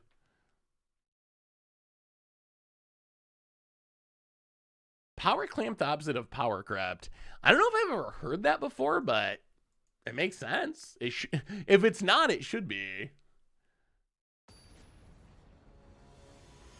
Oh, I've been taking COVID tests and I've been good so far. I think, as far as I know, the whole Goldfish crew has been good so far. I think I got super lucky that we made our own command zone outside. That was kind of the most hilarious part. Is like, as far as COVID is concerned, being able to play outside is probably way better than playing inside. And honestly, I came away from playing outside all weekend at Magic 30 kind of wishing we did more outdoors Magic events. Like, you'd have to make sure the weather was good, and you have to make sure it wasn't too windy, like a tent or something, but it didn't have like the the con smell where after a few days of thousands of bodies all in the same room, it gets a little con smelly, and you didn't have to worry about COVID, didn't even have to worry about like wearing a mask because it was outdoors, even though indoors there was a mask requirement, but playing outdoors is pretty safe. So I actually came away from it really liking the outdoor aspect of the event, even though that wasn't the plan of the event and it just ended up kind of working out that way. It ended up being way more enjoyable, for me at least, being able to play outdoors. We have a big donation, McCary, $20 donation. Thank you so much. On another note, not sure if you discussed this at length, but do you think black will no longer be dominant in standard, or if it is still the best color after this release, what needs to change? So I think that black's still going to be the best color in standard. I'm not sure that Brothers War changes that. Here's my hope. I think the best case scenario is let's just play land and pass. So here's what I think the best case scenario is. So I'm not expecting Brothers War to just dethrone all the best decks in the meta. I don't think all of a sudden Grixis and Esper are going to be bad. Rakdos and John, I don't think they're going to be bad. But I think that positive things can come out from the set. So, number one, I'm hoping that joining these very strong tier decks will be some artifact decks. We have so many good artifacts in the set that I'm really hopeful that happens. I want there to be like a Power Stone deck or an Urza deck. So that's number one. I want to see more decks join these top tier decks. So I don't think they're going to get bad, but if more decks are also good, that would help. The other thing I would like to see is diversity within the archetypes. Like, there is opponent hits us, sure. Like, there is a really interesting artifact theme in Jund, like a teething wormlet into artifact stuff. You get a really powerful 1-drop. So maybe we can have a Jund deck that's kind of the traditional Jund deck playing the good black cards. And maybe we can also have a good artifact themed Jund deck. And that would make the format feel way more diverse as well. The other archetypes I'm really hopeful for is like, I'm hopeful that we see a real prowess deck with like Young Pyromancer and Monastery Swiftspear joining Belmore. I think that could be a real deck that joins the meta. Power Stones, I'm hopeful for that. Hopefully maybe some of the aggro decks get better. I think that like, yeah, we'll keep these. I think that getting Swiftspear helps mono red quite a bit. So I think that mono black, or not mono black, but I think that black is still going to be the best color. But I am also very hopeful that we're going to see a more diverse standard meta as a result of Brothers War. So that's my optimistic take. My pessimistic take is the artifact stuff and the Power Stones aren't really good enough to fight through the removal of the black decks, and the meta is more or less what it is today. If that happens, it's so tough because much like Meat Hook Massacre, we banned Meat Hook Massacre, and I think it was correct to ban Meat Hook Massacre. I don't think it was incorrect. So we banned Meat Hook Massacre, and not much changed really. Yeah, Soldiers is another one. Soldiers and Prowess, I think, are two decks that actually have a chance to be very good. So we banned Meat Hook, and not much changed. I'm not sure what you could ban to make black not the best color in the format, because the power of black isn't so much like one really good card, it's that it has a whole bunch of really good cards, a whole bunch of pretty good cards. So you have just like the best 2-drop in Graveyard Trespasser, the best 3-drop, or the best 2-drop in Tenacious Underdog, the best 3-drop in Graveyard Trespasser, the best 4-drop in Shieldred, some of the best Planeswalkers, the best removal, Invoke Despair. I guess I would say Invoke Despair, but the thing is, a lot of the 3-color builds like Esper, they don't even play Invoke Despair. So would Invoke Despair even matter? Is it Tenacious Under? I don't know. I don't know how you really power down this deck with bannings. Ooh, Gix. Yeah, I wonder if Gix will be, I wonder how good it'll be in standard. The thing I like about Gix is I don't think it just fits in. Well, you know what, opponent? Sorry you're missing land drops. Here's a Hull Breaker. No attacks. Sack you. Get back a Hull Breaker. Oh, we better have that Coco. Better have that Coco, opponent. Or removal spell. Oh, the thing is, Liliana's not even that good. Baloth is good against Liliana, but these decks are like not super Liliana-y. Like one copy of Liliana, Jund mid-range, no copies of Liliana. So the meta's kind of shifted. Grixis, 0 Lilianas. Mono Black's the only one that's like kind of Liliana heavy. So it's not, yes, Baloth really, really good at answering Liliana, but I'm not sure that answering Liliana is like that good against it. The thing I like about Gix, so Gix is another really powerful black card, but I don't think it fits into most of the tier black decks because Gix really wants the Edric curve of a bunch of like 1-drop, preferably evasive creatures. So I don't think you can just slam Gix into like Rakdos midrange. How many cards are you going to draw? Like, turn 2 Blood Tithe Harvester into Gix, like, try to attack and draw a card. Like, it's just, you don't have enough creatures. So I think if it's going to work in Standard, we're going to need a new style of black deck, like a very aggro 1-drop, kind of more like this mono black aggro deck, which is like a Valve Sleeper and Knight of Dust Shadow. Oh, that's not even it. That doesn't have all the 1-drops. That also doesn't. Even the aggro decks don't play 1-drops. Where's all the 1-drops? Okay, Cult Conscript. You need like Cult Conscript in a Valve Sleeper, preferably like 3 different good 1-drops, and then follow that up. 1-drop on turn 1, 2 1-drops on turn 2, into Gix, attack, start drawing cards, snowballing.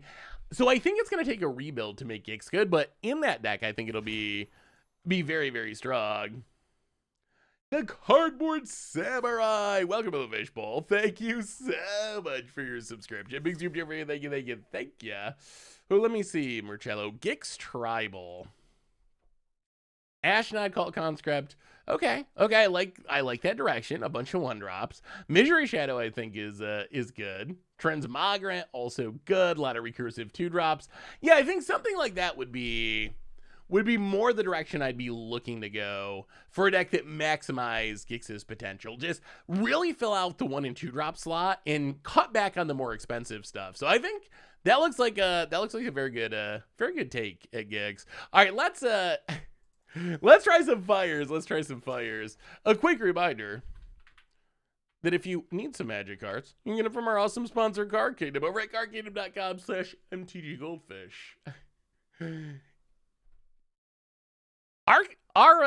Do you think the Power Stones are going to be good?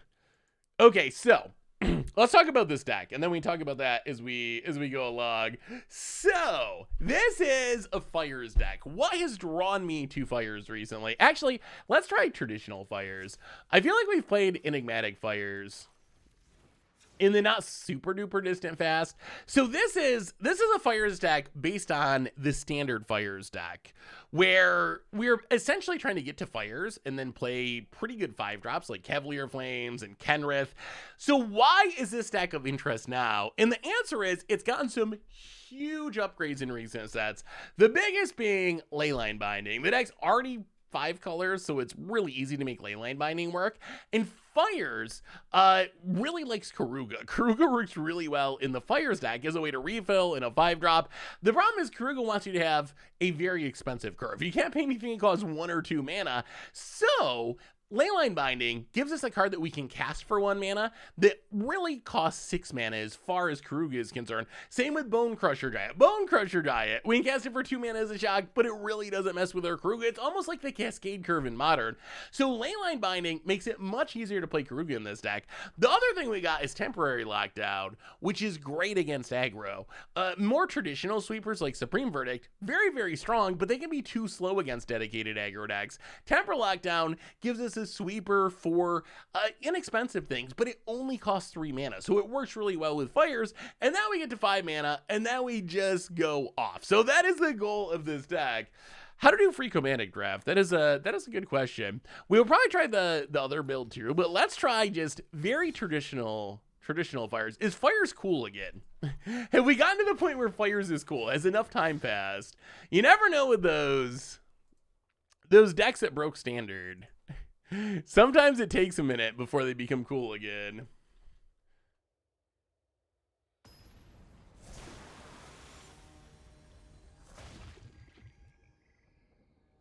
The funny thing is we get so much power creep that cards that were broken like 3 years ago, they don't feel that broken anymore. I mean, Omnath might still feel broken. We'll see.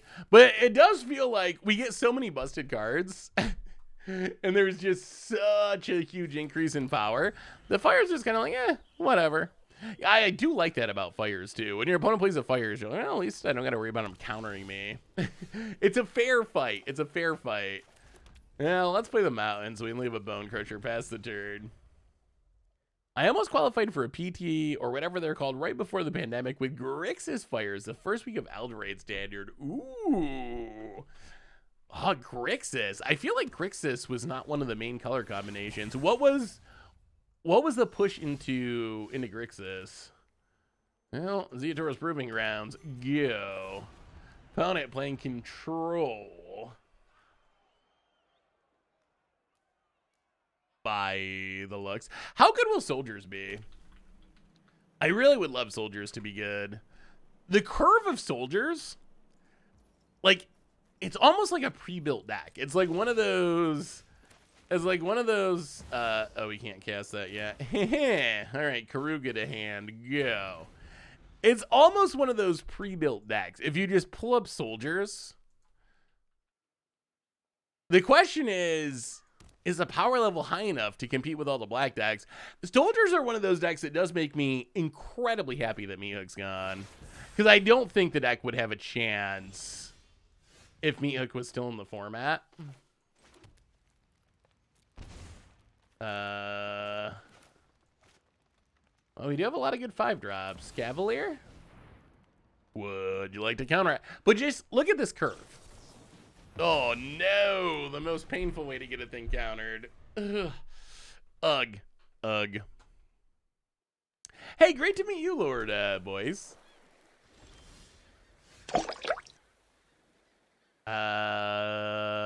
Kenrith.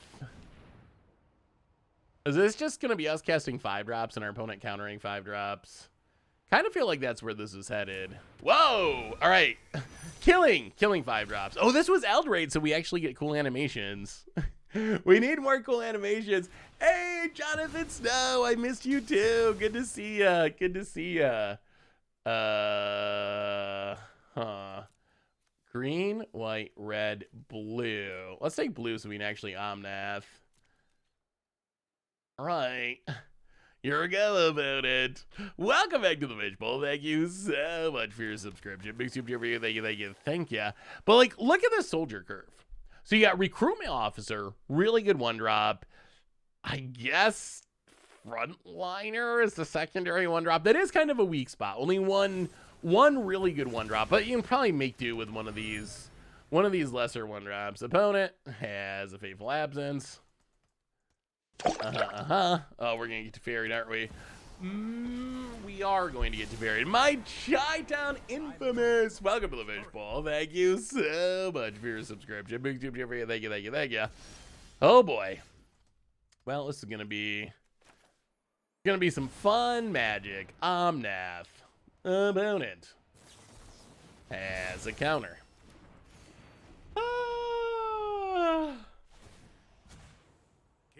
All right, place your bets, chat. Will we resolve a spell this game? Will a spell resolve against these brutal Teferis? About it. Untap, so we draw a Fabled Passage. Well, we will play an Omnath. Opponent. We have counter number 4. 3. All right, Omnath resolves. We draw a card. Fabled Passage triggers. Crack Fabled Passage. Get a land.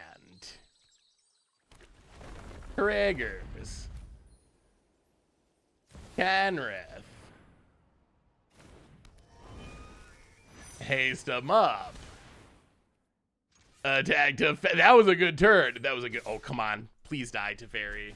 Oh, we killed it. We killed the Teferi. Things resolved.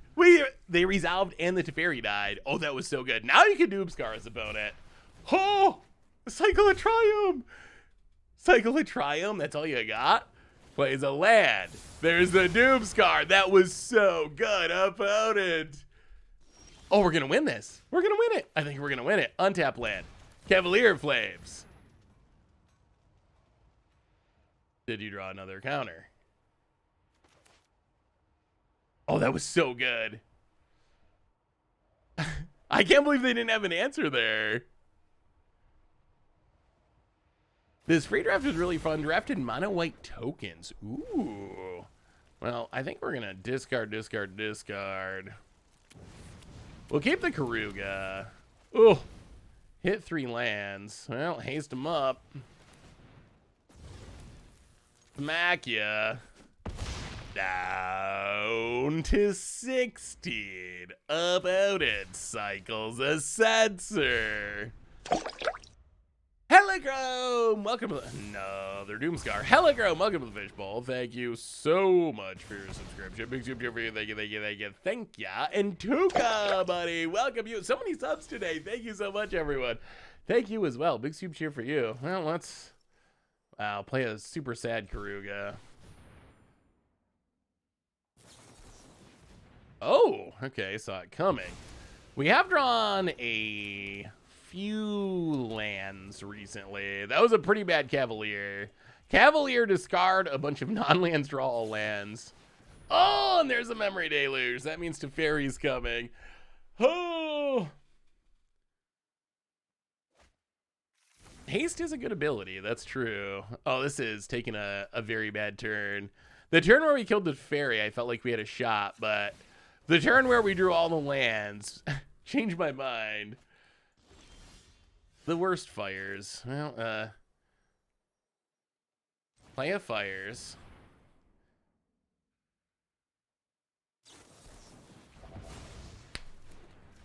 All right. Veto in the main deck. Play a land. Kenrith. This is playing a virtual who's who of counter spells in the format. And Memory Deluge, 7 cards deep. Let me see. Maybe Cardboard Live is not on. Yeah, I think it's off, but we'll get it going. Yeah, not looking good. Not looking good. Hopefully we have something in the sideboard for this.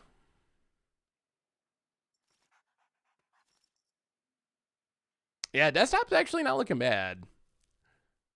That's how I spent my vacation. So like, all right, I got a day off before I start working on spoilers. Let's clean the desktop.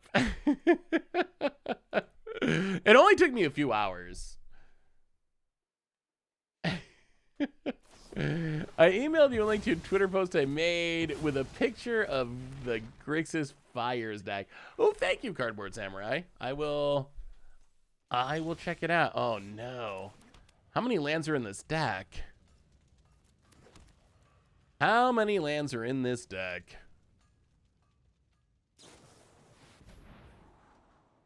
Oh dear. Oh dear. Oh dear. Hopefully we have some sideboard cards for this matchup. How about it? I mean, probably gonna scoop shortly. Yeah, it's good enough. Good enough. Well, I thought we had a chance for a minute, but that quickly dissipated. So, opponent's playing every counter spell in existence. What do we want against that? I mean, I guess Mystical Dispute. It's so awkward with fires, but I guess that's the best bet. How many lands is this deck? Oh my god, 20! Oh my goodness! 28 lands. That is... I mean, I guess this deck really doesn't want to miss land drops, but we cannot complain about... we cannot complain about flooding out if we're playing 28 lands.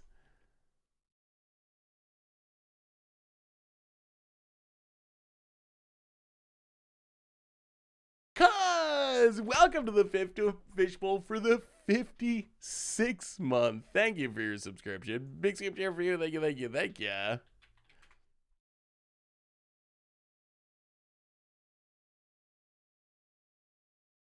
I'm trying to see if I can get Cardboard Live actually working.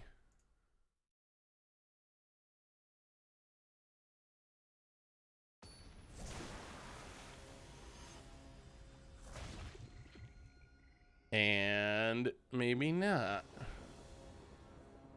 For some reason, I don't know, maybe it's because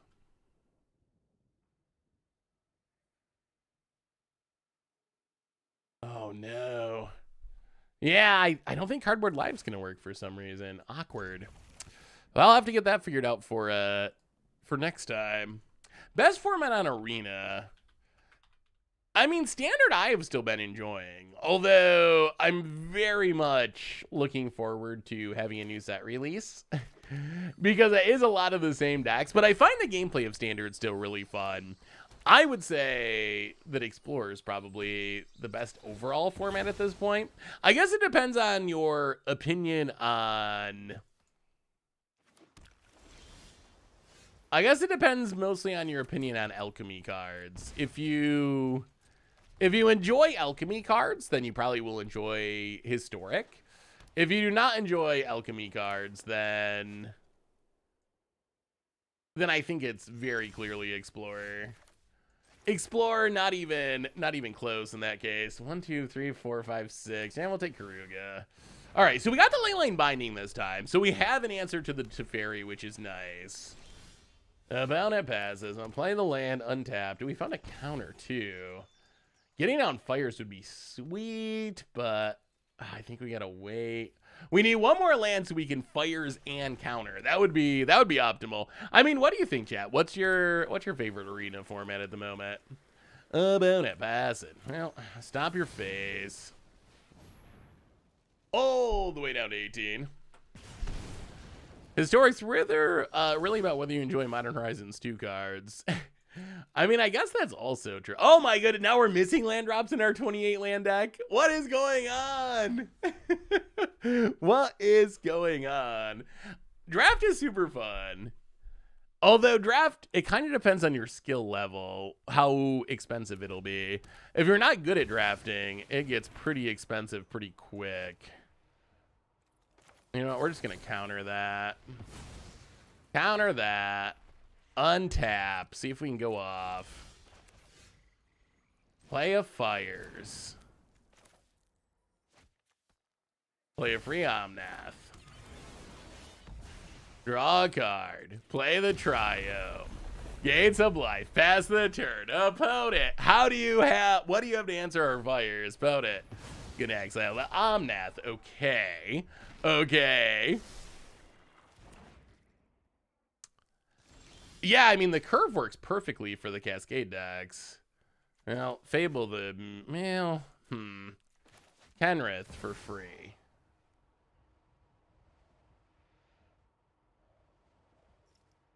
About it.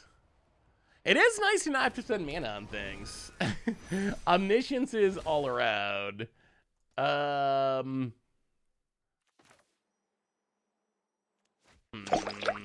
Fable the Mirror Breaker for free?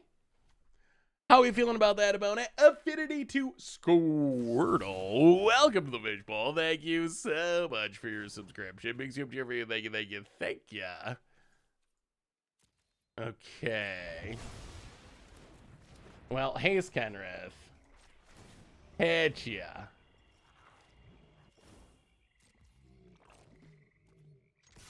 Boom. 13. Yeah, I guess we just draw.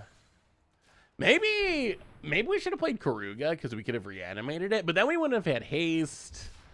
About it. Yeah, Censor's not going to be good now. Well, neither is Mystical Dispute, so I guess that's fair. Glad to see you're back and safe, Seth. Wanted to stop in and say hi and show appreciation before having to go back to work. Kicks a butt. Well, Affinity. Thanks for swinging by. Definitely appreciate it. Hopefully everything is well for you. I'm super happy to be back finally. Finally. Vegas was super fun, but I did miss hanging out with y'all. Oh, you're right. We didn't have black anyway.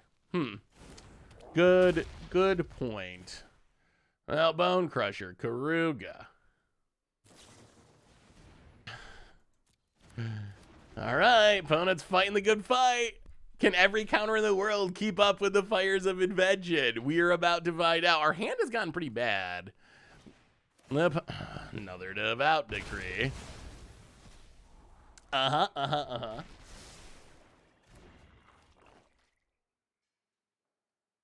no, I was away for a bit for the Magic 30 event in Vegas. So we'd been a little late on streams recently. About it. Foretells. Passes. Leyline Binding. Get rid of the Wandering Emperor. I'll be back.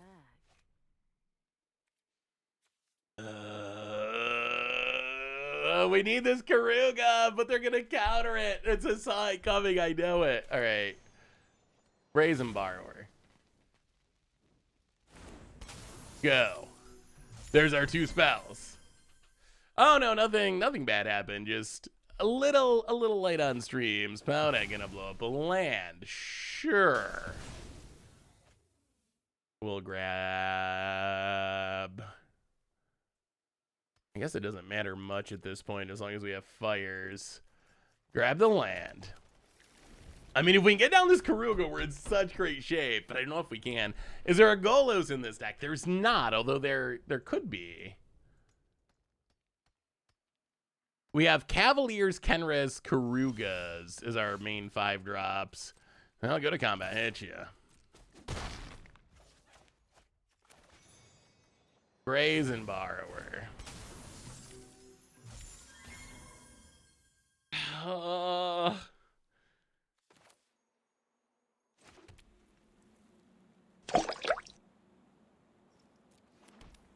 Yo.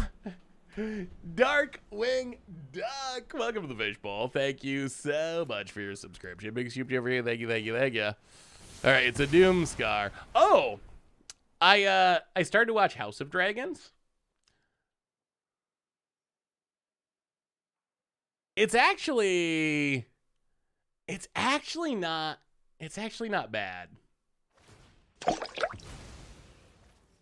Purple Zoras Rex, welcome to the Fishbowl. Thank you so much for your subscription. Big soup for you. Thank you. I had put off watching it because of how bad Game of Thrones ended. But it's actually pretty good. So if you haven't watched it, because like me, you were... Alright, it's Keruga time. Because like me, you were skeptical because of Game of Thrones. I think it's actually worth watching. Alright, we're gonna try to kill him. Cavalier. Boom, boom, boom. And I'll get rid of all of it. We'll get rid of it all. Get some new cards. They're slightly better. Pump them, haste them. Kill them? Ha! All right, taking down the control deck. How is Lord of the Rings? The one thing I will say about House of Dragons is there are a couple of big time jumps which caught me by surprise at first. I don't think it's bad, but I think it's because I was used to Game of Thrones and I was thinking like Game of Thrones, and Game of Thrones has a pretty like plotting pace through most of it.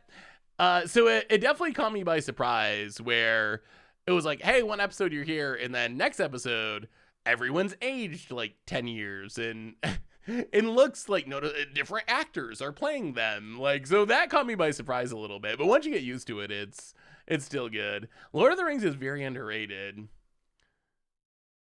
I mean, I don't think the time jumps were bad. They just they took some getting used to because the characters were just so different from one episode to another, especially if you like binge watch it and you're watching like 3 episodes in a row and you see the change. It's jarring.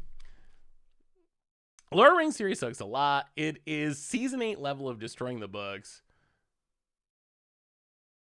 Well, I mean, season 8 of Game of Thrones, weren't there not a book for them to follow at that point? Wasn't that part of the problem? Is they actually just like outpaced the books?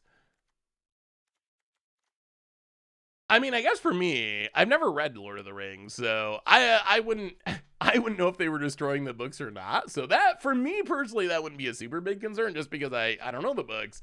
Although I do not like Lord of the Rings in general. Do you think that the magic set is connected to the show? Ring of Power feels like fanfic, not real stories. Isn't that what people say about a lot of magic cards? That looks like it was on the custom card Reddit.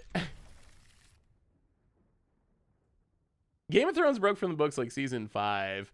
I mean, that makes sense. As someone who watched all of Games of Thrones, I've seen it all multiple times. I think that the first like 5 seasons are really good. And then season 6, it starts to slip. And then season 7 is not great. And then season 8 is like bad. So I think it maybe does just line up with. I think it maybe just line up with the books. Am I going to DreamHack Atlanta? Ooh. When is DreamHack Atlanta? Oh, November. No. I will not be at DreamHack Atlanta. I didn't realize it was so soon. I thought it might be a event in the future and maybe I'd go to it. But no, I don't have any more events planned until after the holidays, at least. I'm sure I will go to some next year. I'm sure I will go to some next year once I get the schedule out. I might try to go to SCG Philadelphia. We'll see. We'll see what else is around that time. But I might go to SCG Philadelphia in February just because Philadelphia is not that far away. But yeah, no other events planned for me until after the holiday season. Did I vote today? You should go vote today. I voted a while ago, actually. We have pretty easy to get your ballot ahead of time in New York, which is super convenient. So yeah, I voted. I actually lost track of when election day was, and I was thinking it was going to be last week. For some reason, I was thinking it was the first Tuesday, but it must not literally be the first Tuesday. But for some reason, I was thinking it was last week. And it was going to be while I was away in Vegas, so I did it ahead of time. Opponent gets in. But yes, definitely, I don't even... Just go vote. If you haven't done it, go vote. Oh, it's the first Tuesday after the first Monday, so it can't literally be the first. I knew there was something different. That makes sense. So because the 1st of November was a Monday, it didn't count, essentially. Jetmere Gardens, yo. Hey, what's up, Dolph Grim? Good to see you. I'm in upstate New York, kind of in the Finger Lakes area, the middle of nowhere. Definitely not New York City area. Would you ever do an unbanned gauntlet with the Goldfish crew? Yes, I think it would be super fun. Me and Krim did a band deck streaming series / bracket, and that was really fun and people seem to like it. So doing something like that again would be super awesome. Opponent gets in, hits us. Aw, okay. We do need to start doing something at some point. Yeah, Leyline Binding. We've drawn all the fires, but not much else.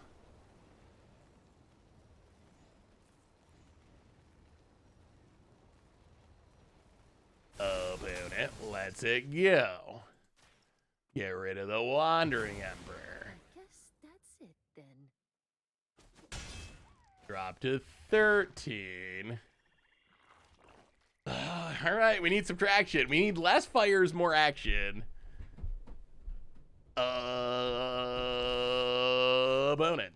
passes. Well, yeah, we're kind of getting beaten down. It's got to be a counter hanging out up there too. It's always a counter. We will take a island. Really wants to tap all of our blue sources.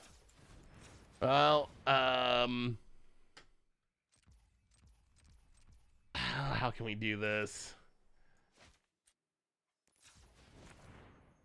Oh my god, it still wants to tap all of our blue sources. All right, Fires of Invention.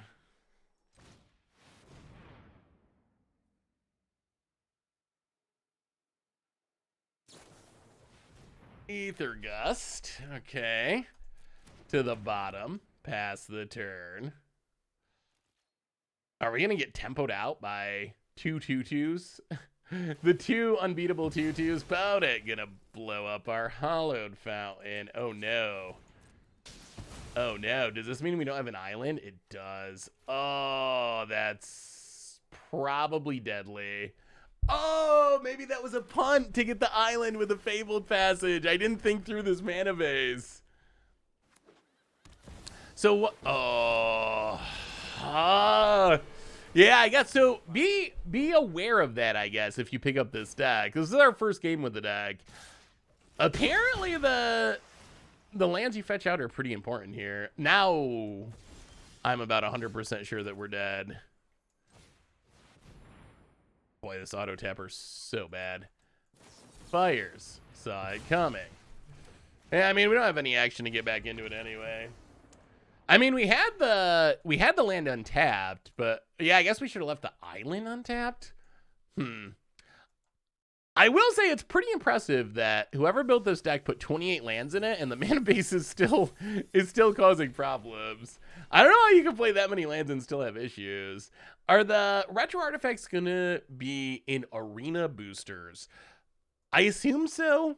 They were the mystical archives from Strixhaven were in arena boosters, so I assume the answer is yes. I wonder. So one of the things we were thinking about is, wow, that's a lot of leyline bindings. I guess we'll try it. Leyline bindings into Keruga could be a thing. Although our opponent's also playing Keruga. Okay. Well, Triumph go. So we're thinking, would there be another way to make a video about like broken cards? Like the video I made with Phil with like channel and so forth, using the new artifacts, but they seem pretty safe. There's no like Lotus Petals or Mana Crypts or Power 9, obviously no Power 9. But I don't know, what's the most broken thing you think you can do with these artifacts? Is there anything like super broken that's possible? Not gonna do cubing today. We actually did a poll on it in Explorer one. We considered doing some cubing though. But yeah, if you're arenaing, you should definitely take advantage of the free cube action, because yeah, we'll hold on to this. They could have Fable. You should definitely take advantage of it. Temple Garden.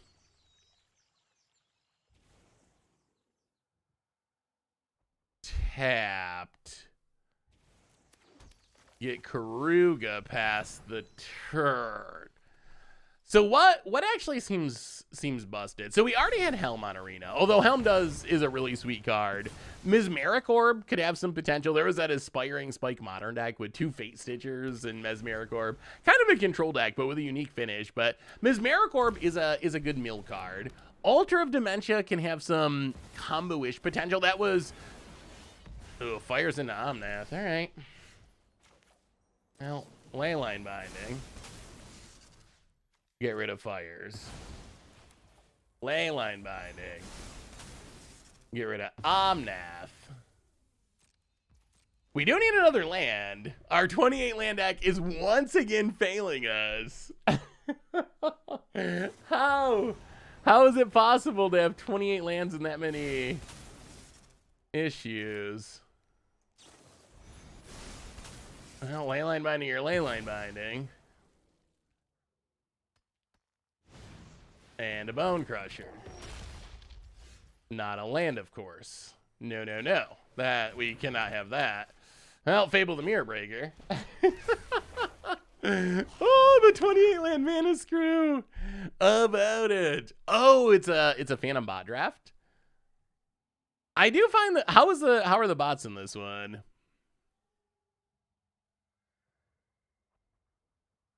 I remember that was a pretty big issue in the past. Omnath for our opponent. I mean, if we can get down this Keruga, we probably just win. It should be so good. Hey, Seth, can you check out my Terrazan the Charge Matters deck? Using and abusing all the cards that use charge counters all at once. Ooh, I do like charge counters. The first deck I ever built when I started playing Magic was an Eon Storm charge counter deck. Terrazan the Infinite is a very, very scary commander. It's one of those cards you feel like you can't let people untap with. That looks super fun. Yeah, a lot of sweet abilities to give to Terrazan. Is there a Hedron archive? Oh, yes. All right, I'm on board. That looks sweet. About it. Keruga is going to draw us a few cards. We needed a land still, but oh boy. Gonna be haymakers flying here in a minute.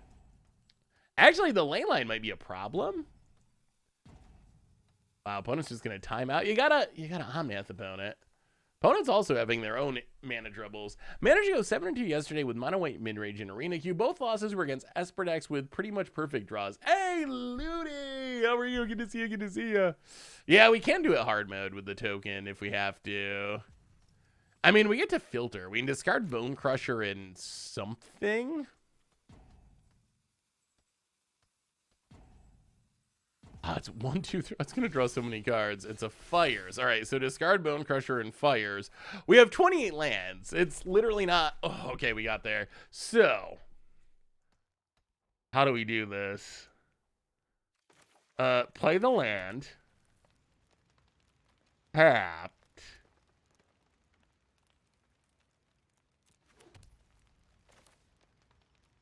Cavalier. For free. Keruga for free. Draw basically infinite. Haste them up. Go to combat. Smack you a bit. Get the treasure. And I mean that is a good Keruga. Double Cavalier Smash, but how can we pass up draw 8 with Keruga? I do like drawing cards more than winning. Off-topic question. Giganosaurus was a 10-10 for 5 that didn't see much play. Isn't Clay Champion going to have the same issues? IK has more flexibility, but still seems just like stats. Yes. Yes, but... So, okay. I think as a mono green card, Clay Champion is going to have a similar issue, that it's just basically big. We can pump again. Leaving up Beseiju doesn't seem bad. Do we have lethal? 13. Oh, yeah, I guess we have... If our opponent's not going to block, then we just lethal him. I don't think our opponent's playing anymore anyway. So basically, Clay Champion, if you're just casting it as a green card, same issues. Does the same thing. On the other hand, the white mode kind of gets around that. If you cast it for 4 white mana, you get to put 2 +1/+1 counters on 2 other creatures, or I think you can even divide it up between 4 the way it triggers, but you get to put a bunch of counters on other things. And I think that's going to be the power of Clay Champion, is maybe there's times where it's like, oh, my opponent's empty-handed, the board's empty, I don't have much going on, I'll just run it out as a 4 mana 8/8 or whatever. But I think the main mode's going to be curving out, play your Tenacious Underdog on 1, your Rafine on 2, and then on turn Underdog on 2, Rafine on 3, turn 4, play the Clay Champion, put the counters on your other things and just smash your opponent. Probably better in mono white. Maybe Rafine's a bad example in Tenacious Underdog, but I think that's where that's where you can get a little bit more value out of it and make it not just a Giganosaurus. Because you're right, Giganosaurus never really did much. Even though it's so big. It's so big. But just being big is not enough in the modern era of Magic. Yeah, I mean, I guess we'll just go like that. Not convinced our opponent's going to come back anyway. Hey, Seth and chat. I just built my first mono white commander deck, Angels, and need more card draw. Any suggestions to go to draw in white? So white card draw has definitely improved quite a bit. I don't know, Angels, how much life gain you have, but there's some good life gain base card draw. I think otherwise, white has some sneaky card advantage that can be pretty powerful stuff. All right, opponent's done. Stuff that's like recursion. You don't think of it as card draw. If you just type card draw into a search engine, it's not going to pop up. But Sun Titan effects, Savine's Reclamation, ways to keep grinding value out of the graveyard, blink effects. I know Richard is like a huge believer in like blink effects with Spirited Companion, other things with ETB draw a card. There's some life gain specific card draw that's really good. Do you have a deck list? I think that'll help too. White's like very good at drawing cards in specific archetypes. Like it has arguably some of the best card draw if you like got a bunch of equipments or got a bunch of auras or have life gain. So if you have certain themes, what white kind of struggles with is just like generic draw an extra card effects. If you're just looking for like a sign in blood or just like draw 2 cards, that's where white's pretty weak. But based on what your archetype's trying to do, and how many graveyard synergies you have, how much life gain you have, what creature types you have, there's actually some pretty effective pseudo card advantage spells. Even if they're not literally card draw, there's some pretty effective card advantage spells in white these days. I think white's fixed. I think we've reached the white is fixed stage of Commander. Ooh, Angela Gales. So Giada. Giada's a nice, a very strong commander.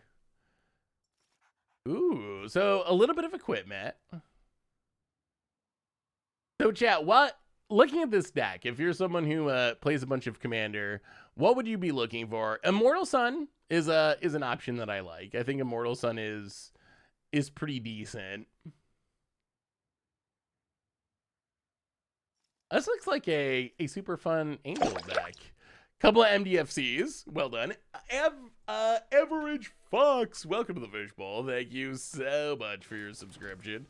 Big scoop share for you. Thank you, thank you, thank you. Thank ya. Well, tap land, go. Sigarda's Splendor.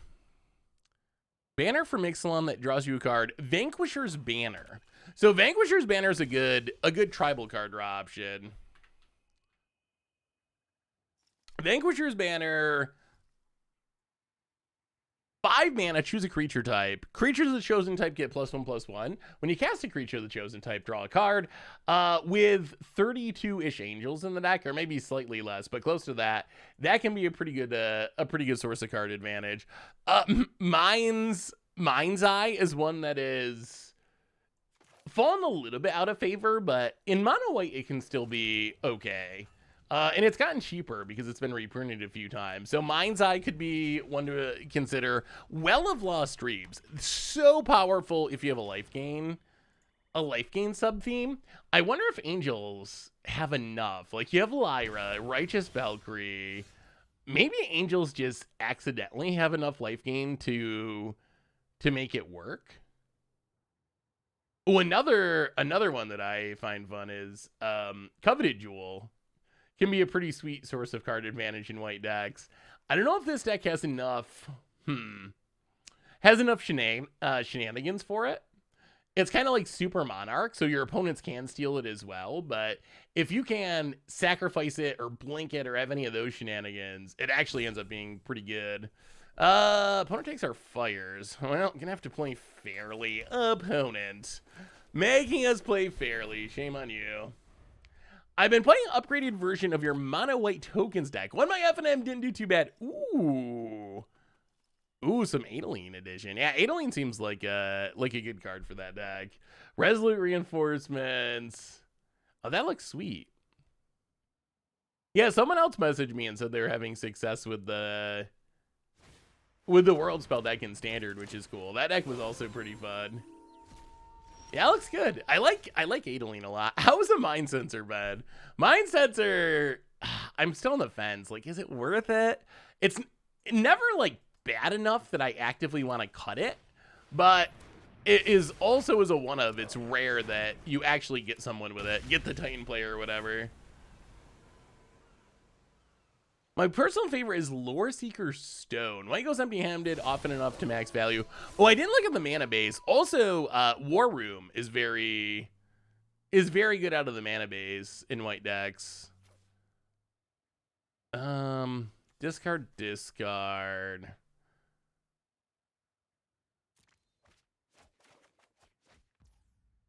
Draw some cards. Well, play the land. Play Keruga. Keruga is actually pretty powerful. Leyline Binding. This feels bad, but we really need this treasure for next turn, I think. About it. Blocks it. Kills it. Sure. So what commander are you most excited to build around from the new set?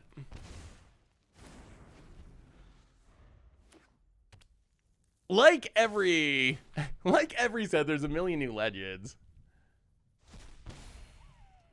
Anything in specific stand out?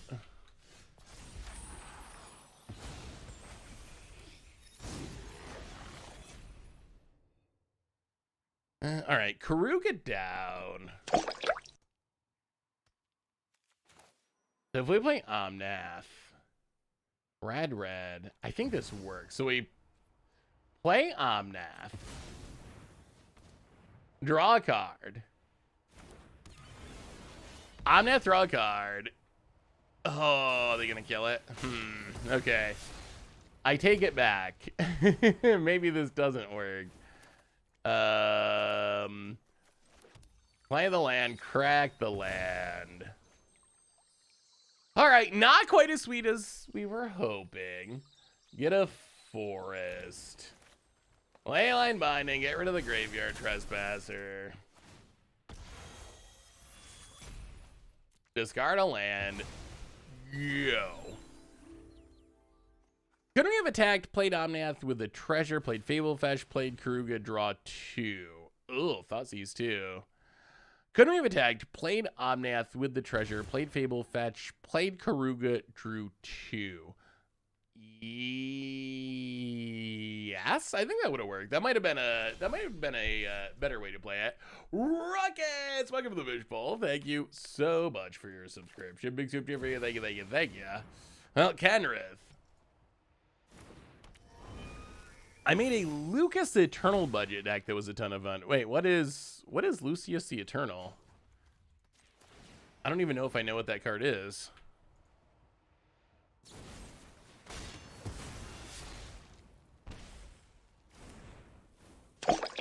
Huh. Well, opponent has run a lot of Murderous Riders. I will give them credit for that. They have been very good. Oh my goodness. Every Murderous Rider, every Thoughtseize. Life is getting worse by the moment. There's a Murderous Rider. And now this is where we draw every land. His deck definitely doesn't feel dominant. It feels okay, but it definitely doesn't feel that strong. Like, its good draws are really good, but fires. Okay, fires could be good at some point in the distant future, maybe. About it, please. Land. There's the Invoke Despair. All right. Yep. Is Invoke Despair too good? It is now making its way into older formats. Bone Crusher, not great. All right, run out Bone Crusher. We played a lot of big things. They all just died. Alex Mateo, welcome to the Fishbowl. Thank you so much for your subscription. Big super over here. Thank you, thank you, thank ya.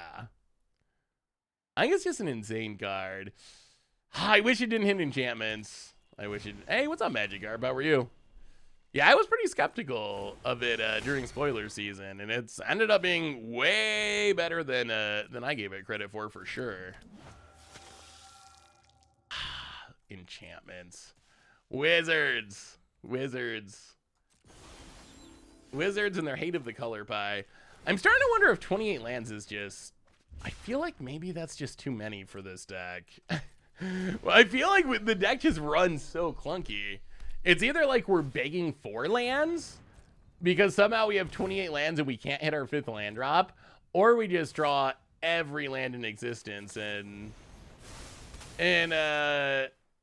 like these situations when you got 28 lands in your deck, it's just so brutal because you're like, like odds are we're gonna just do this and no more lands and no more lands.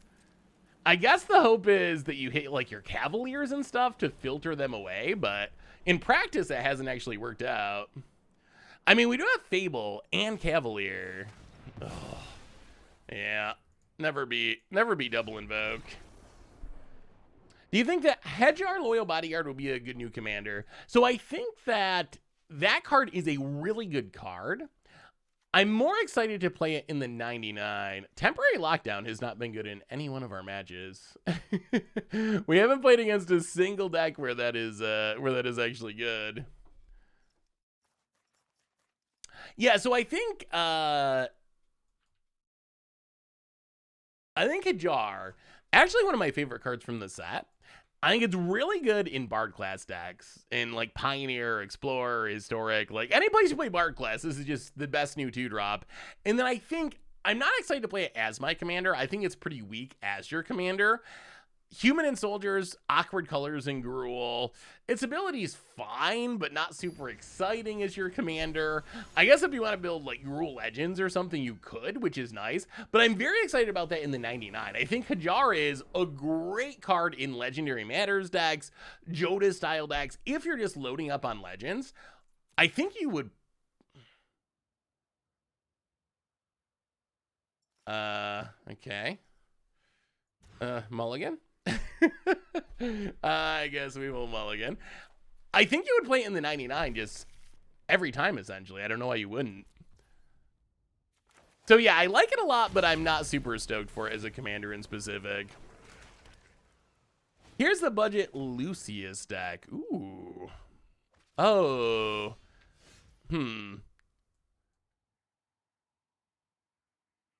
I think the link is, I don't know, it's giving me a page not found. You might have to double check the link of the Lucius deck, Holith. Well, all right, let's get down Fable and the Mirror Breaker. Pass the turn. Come on, Fires. To try this Fires build. Let me see. Opponent.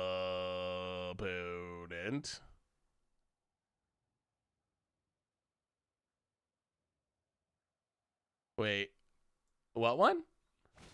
It took me to a huge list of decks. Chaotic Transformation does seem to get more interesting with all the new artifacts to spin into. There's actually some good ones. The card we'll have to revisit. Opponent, Necromentia. All right, gonna take the Fires. Hell, I mean, I guess we just gotta beat you down fairly. Land untapped, draw down Omnath, draw a card. If you're gonna play all the sideboard cards, then I guess we just gotta try to kill you. Down 18. Opponent, Liliana of the Veil. Takes it down. Sure. All right, so we flip the Saga. Play the land, crack the land, make some mana. An opponent done. Scoops. I mean, I guess Omnath is just. I guess Omnath is just too good. Here's a deck list. Let me see. Frogger. Brothers War Artifact Attack. Ooh, wait, Rust Goliath. Interesting.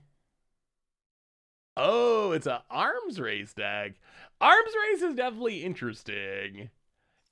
4 mana is just so much. But Rust Goliath, like, that's a scary thing to put into play. A 10-10. You don't need too many of those to actually win the game. Or one of them plus Jax's.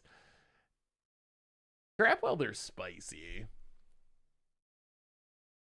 Scrap Welder I sort of overlooked because of the mana cost restriction, but maybe with like unearth effects, maybe it could be good enough because you can maybe unearth things into play on the cheap. It is sweet with Jax's.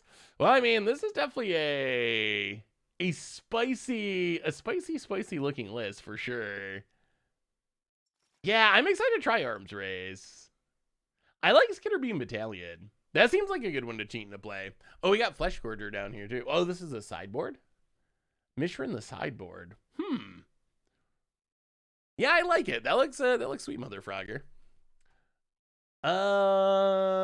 Yes, run it back. Lucius Control A. So Lucius, whenever it dies, exile it and choose a creature an opponent controls. When that creature leaves the battlefield, return Lucius from exile to the battlefield under its owner's control. Ooh, I've never seen a deck build around Lucius. A lot of sweet sacrifice synergies. I mean, I guess it's kind of free, right? So if it dies, you choose a creature so you can like bone shards for free. That's a pretty neat synergy that you can sacrifice it in and immediately get it back. Yeah, that looks super neat. I've never seen Lucius Control. That looks super sweet, lol. Yeah, we'll try it. We will try it. Thank you so much for the stream. This has been the Highlight of my day, but I have to leave. Thank you. Keep making great content. Well, Jeff Word, thanks for hanging out. We'll be back on Thursday. If you're around Thursday, New Standard Time. So thank you so much. Tap land. Go. Moonbus Cleric, eh? Ooh, so kind of Boros fires. I do love Touch the Spirit Realm. I feel like Touch the Spirit Realm is going to get so much better in our new standard format. The synergies are starting to add up. The new prototype creature seems so perfect for it.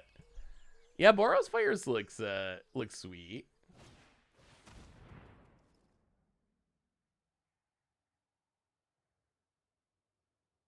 Honey's that boy. Apparently, just every Fires deck plays an absurd amount of lands. So many lands. I wonder if that's correct. Why does Fires go so deep on the lands? I mean, I guess it's just because you have the filtering effects, but still, it just seems like so many. Bonet gets in. It's a land. Thought seizes. Well, we'll get rid of the Gifted Etherboard. Weird Game went 2 for 2 on Duress. Discard a card, then draw the same card you discarded. Yeah, that's... that is how Thoughtseize works sometimes. Do you know the new Teferi makes blue creatures with Vigilance? I did see that. I think new Teferi is actually pretty good. I think it's actually very good. Multiple really good planeswalkers from this set. Ugh, bad time to whiff on lands. Well, I guess we can. Oh, if we attack and they. This is so painful. Go attacking. Opponent block. So we can play the Kenrith to keep that from flipping. This is where Invoke Despair is so insanely brutal. Land Invoke Despair probably makes us die. Run out the Kenrith. About it. Gifted Etherboard, not Invoke Despair. Gifted Etherboard, not Invoke Despair. Opponent passes. Flip the Saga. Shock ourselves a bit. Play Keruga, draw some cards. Okay, that's huge. That's huge. Keruga. draw a million lands, but we have a Cavalier to discard them, hopefully. About it. Land. There's the Invoke Despair. How do we avoid dying here? Sack. Opponent gets it back. They draw a card. Cavalier. Discard literally our whole hand.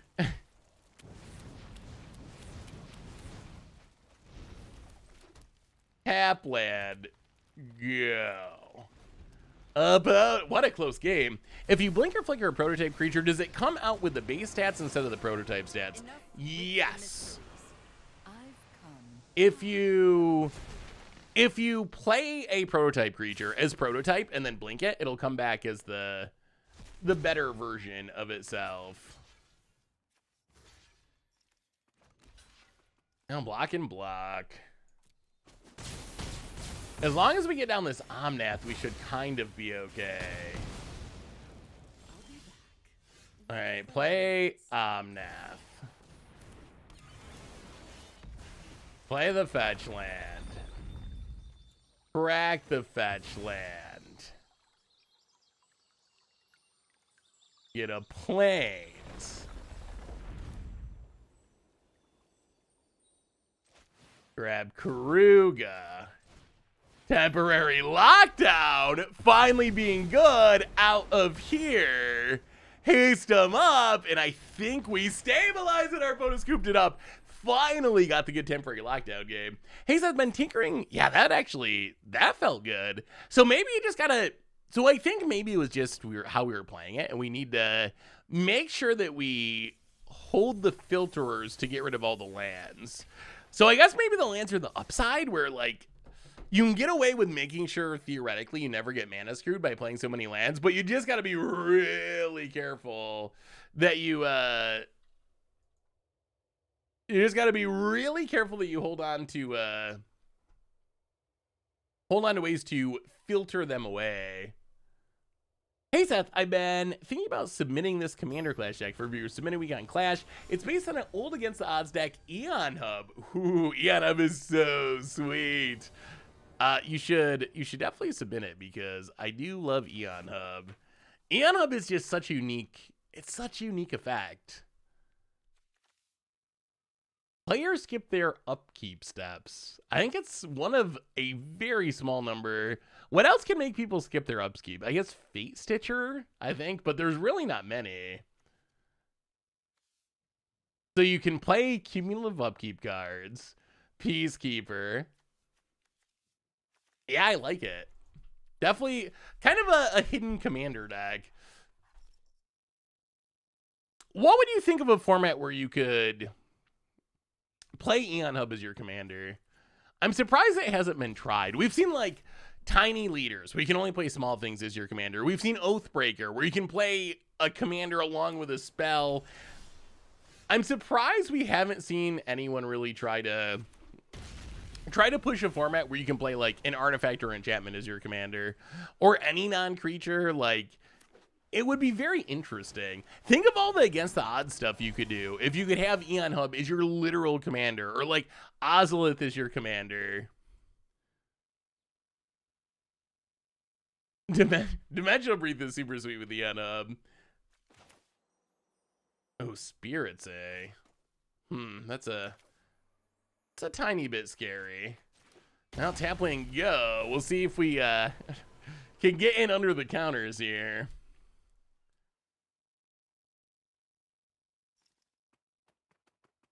Here's my deck to test out the scry function on Arena. Ooh.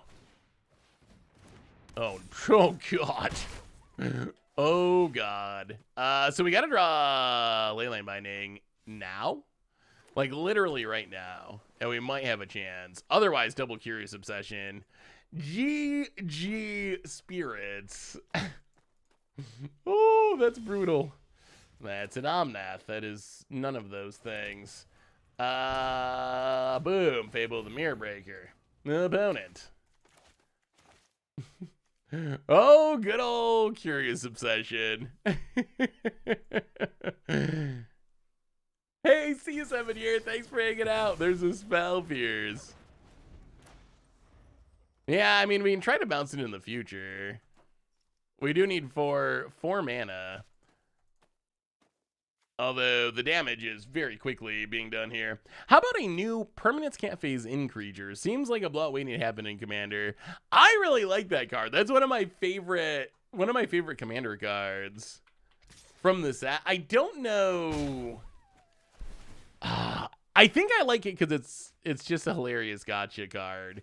I don't know that it's actually that strong because it's 5 mana at sorcery speed, but the dream is you wait till someone Teferi's Protection, then you play this, and they just can't phase back in. It sounds like so amazing. So yeah, I think it's just like such a neat design, and I like that there's Mausoleum Wander. Yeah, there's just 0 chance of this working. I like that there's some punishment for phasing. I feel like Wizards has been pushing phasing very hard. And when you push something very hard, I think you also want to push the answers to that thing equally hard. So I'm glad to see that we're actually getting some answers to how do we do this? That we're actually getting some ways to fight back against phasing. What do you think of Teferi's Protection? Is Teferi's Protection a card you enjoy in Commander or not? I feel like for me, Teferi's Protection is one of those cards that when it first came along, it was kind of novel and interesting and fun. But I feel like now it's a little bit dull. Like the play pattern of just like, haha, gotcha. Like, I don't know. I feel like it's gotten less enjoyable. When at first it was actually like, okay, that's pretty cool. Like no other card in Magic would have gotten me out of this. And Teferi's Protection comes in and saves me. I mean, it's kind of like Cyclonic Rift. I think it feels like it feels similar to me, where Cyclonic Rift at first, it was kind of like, oh, that's wow, like this saved me from a situation where otherwise I have no business being in this game. But then other times, now that you've seen it a bunch of times, it's kind of like, oh, okay, like sure, like bounce all this stuff. Yeah, you did it again. Maybe Commander needs rotation. Actually, no, people would be so mad about that. But I wish there was a way to have like some sort of pseudo rotation. I wish there was something where you could have these like interesting effects like Teferi's Protection and Cyclonic Rift, but not have to deal with them for literally ever. Like after the novelty wears off and you've seen it a bunch of times, because you can't really print better versions. Like Standard rotates, so that's how Standard stays fresh.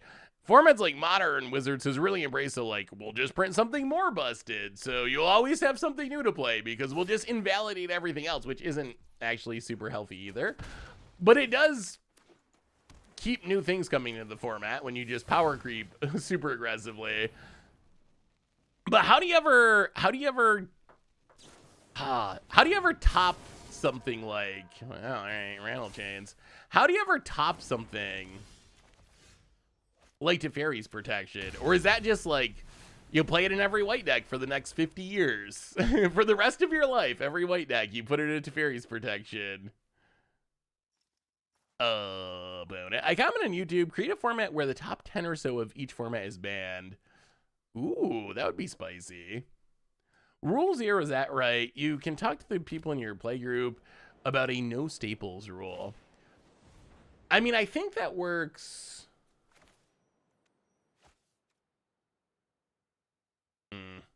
I think that works best in play groups for sure. So if you have a dedicated group of people that you play with, it definitely becomes much easier to make your experience whatever you want it to be. This feels like a horrible matchup for this deck. Horrible about it. I'll play a land, Supreme Verdict. Yeah, I don't know if we ever beat Mono Blue Spirits. I feel like every deck we play has a bad matchup against decks like this. Waiting for it to get the inevitable damage can't be prevented, and players and permanents can't phase out. Yeah, I guess more counterplay is a good option. That's why I like that white card. Like, it feels like counterplay. I think that's the ideal way to do it.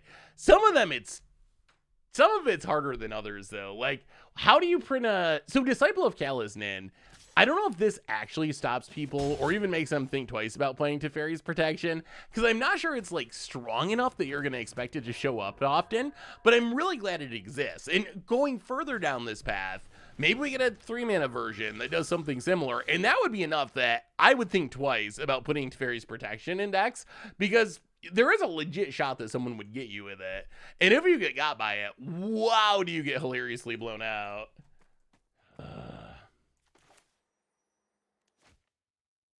Spirits. Fires. Opponent. Has more counters. Well, play the tap land. We need another sweeper already. Hey, what's up, Doug? Did you see my new Taunos commander deck? Ooh, I didn't. Yeah, I think we're dead now. Well, it's only 4. I guess if we draw a Wrath, we live. That is not a Wrath.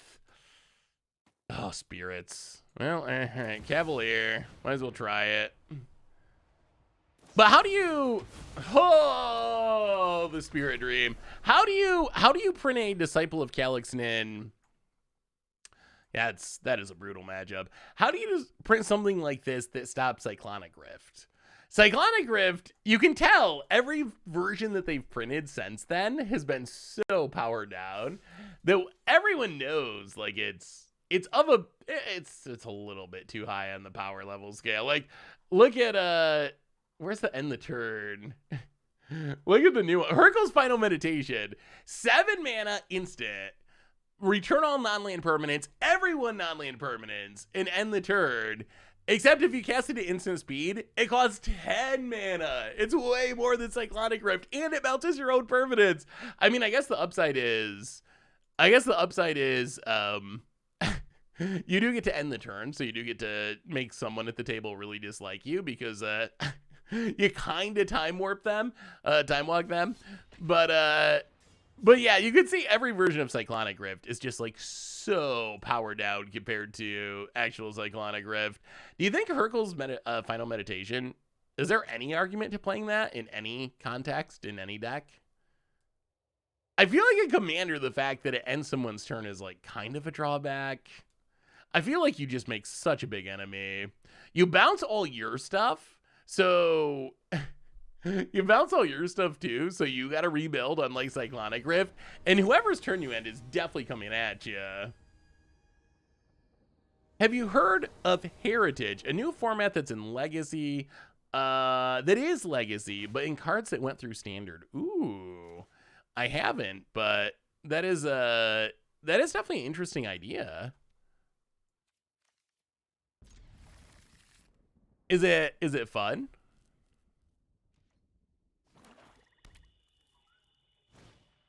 Thoughts on Prismatic Lens in Limited? I think it's going to be a really good draft pick due to Power Stones.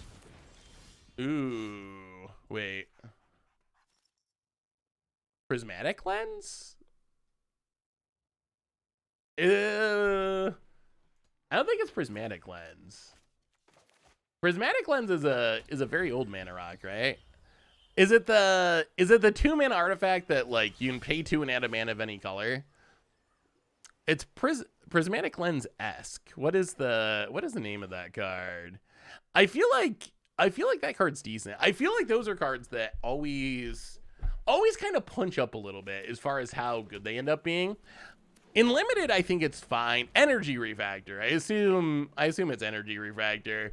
So like these cards always punch up. They cycle, so you get back your card when you play it, and then you get a little value out of it. In Limited, I think it's going to depend on having a deck that cares about artifacts. If you're trying to trigger artifact ETB stuffs or how many artifacts you control, then it goes up in value. I guess if you're like, no, it's really bad. I was going to say if you're 5 color, but without Power Stones, the fixing's pretty bad. If you gotta pay 2 to make 1, that's a really painful way to fix your mana. With Power Stones, if you're a Power Stone deck, it's kind of sweet, because you can turn your Power Stone mana into real mana, and the opportunity cost is low. So I think if you got a decent amount of Power Stones, it's pretty good, or if you have Artifact Synergies, it's good. I also think it'll see play in... It is Power Stone mana laundering, essentially. I also think it'll see play in 60 card formats. Wow, Mono Black is pretty popular in Explorer these days, isn't it? We have a new donation from Dan Wildfire. $2 donation. Thank you so much, Doug.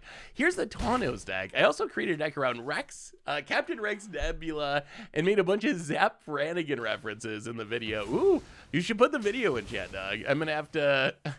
I am a big Futurama fan, so I'm going to have to check out the video just to see the Zap Brannigan references you got in there. Actually, maybe we take a forest. Yeah, this doesn't...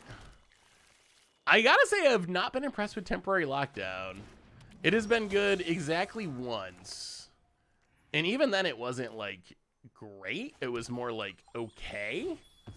But Temporary Lockdown has not been that impressive. I'm gonna grab a Plains.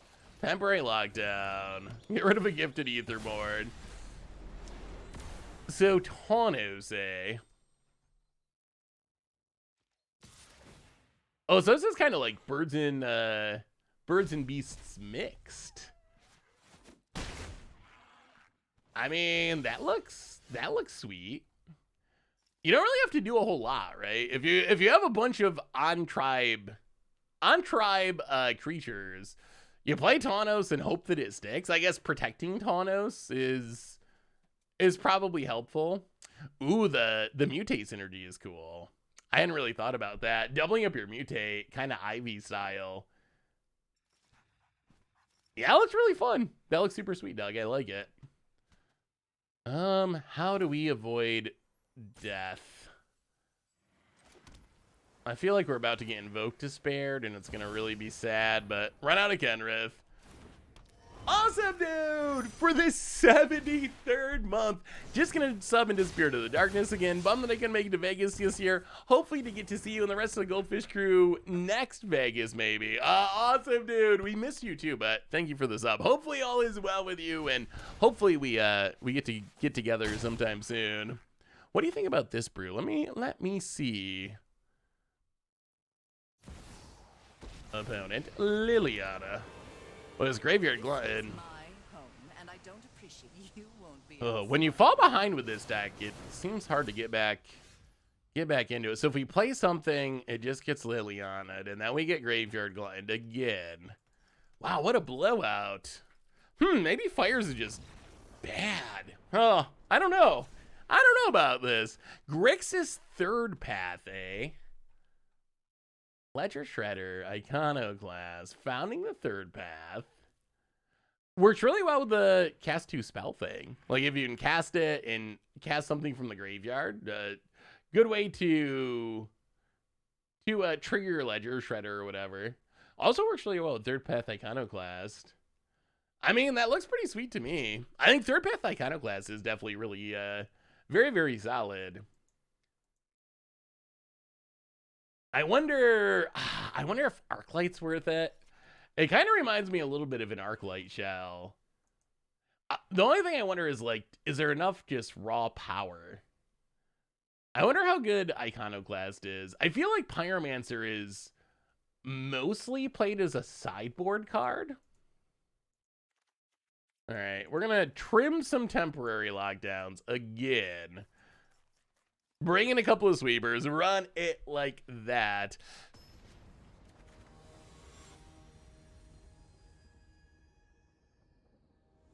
If you mutate with Taunos on the battlefield, you get 3 mutate triggers. Yeah, that sounds super sweet. All right, well, we got a Fires for our opponent to Thoughtseize, but we do have one. Opponent. I mean, we got a couple Wraths, which is something. There's the Thoughtseize. What about a Seasonal League where you can access all the cards, but each season...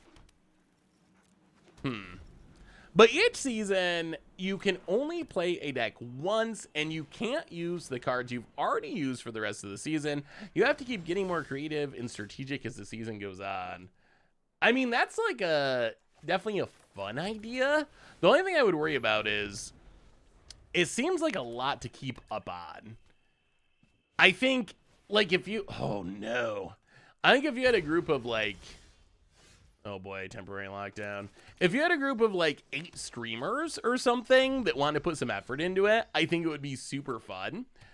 But as far as, like... Oh, my God. But as far as, like, a thing for the average Magic player, I wonder if people would enjoy... just the amount of effort it has been a nightmare.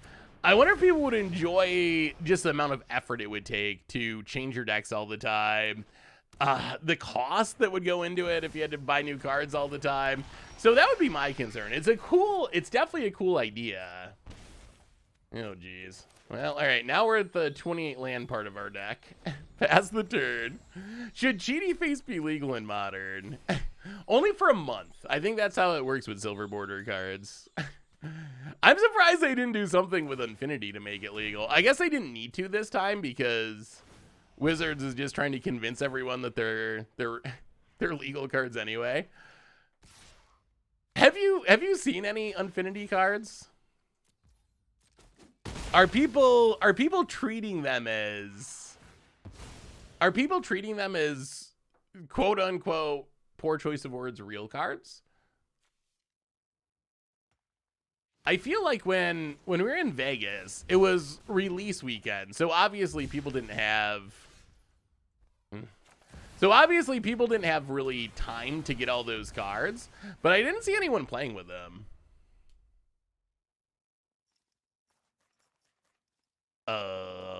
Potent. Save the fetch for Omnath. Yeah, maybe we should have. I feel like there's this weird, like, we need to try to thin our deck because we have so many lands tension, but maybe that's not correct, and we just hope that we draw action. I kind of want to try this exact deck but with like 25 lands or 24 lands. Potent. Oh, double Graveyard Trespasser. All right, that's not great. How much would a monthly subscription for 100% complete arena account cost? Well, Supreme Verdict's not the worst. Pass the turn. So I would assume, what would Wizards charge? On Moto, they've done a couple of events where you get all the cards for like 2 weeks, and it's typically $25 for 2 weeks, I believe. So that would be $50 a month. Although I'm not convinced that Wizards would really do it for that price. Liliana. We gotta try one more game. We can't go out like this. Run out the Cavalier. Nothing to discard, nothing to draw. 1,000,000 lands, nothing to do with it. All right. One last chance for fires. How much do you think that they would charge? I mean, the other way to look at it is it probably costs what, $250, $300 to buy all the cards each set, and they release 4 big sets or 5 apparently next year with whatever Aftermath is, on top of all the Jumpstart cards, all the Anthology cards, all the Explorer cards.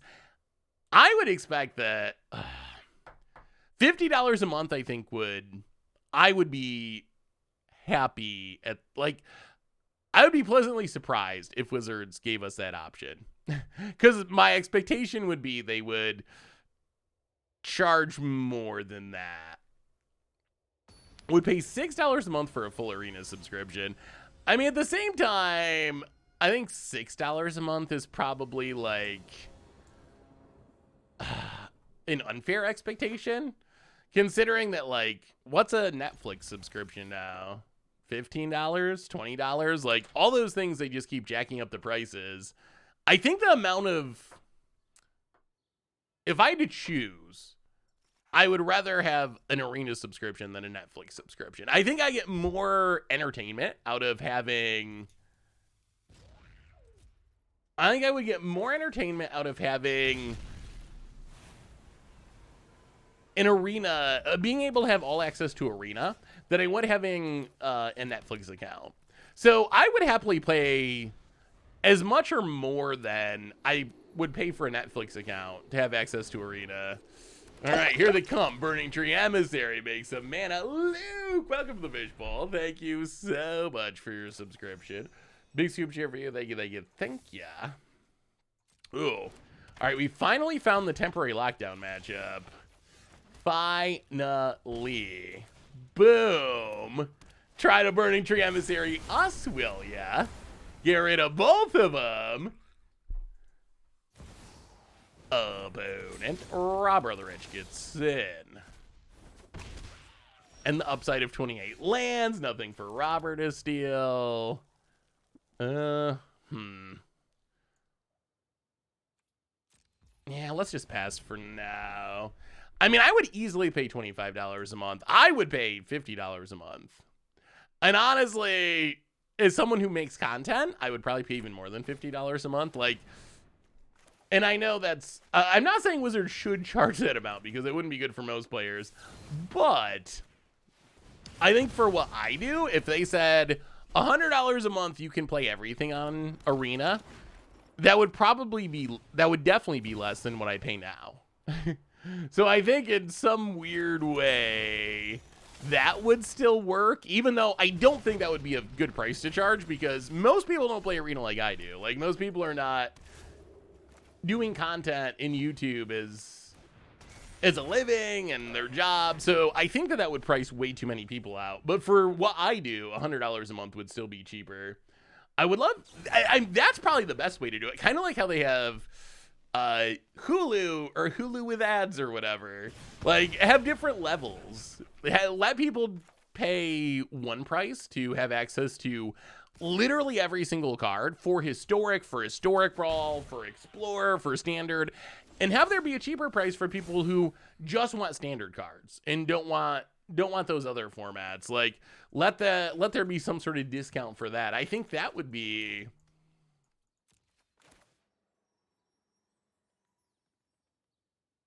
I think that would be even more beneficial for the community. Like, split it up by formats if you have to. Definitely have a tier where you can just pay literally everything. But have some cheaper options too. Maybe they can have literal ads. Like, you gotta watch an ad for Marble Snap before you can play your arena game. Opponent, Bone Crusher Giant. No, we will flip. Get Keruga. Play the land, play our own Bone Crusher Giant. Pass the turn. Opponent untaps. A little worried about Embercleave. Just a little. Just a little.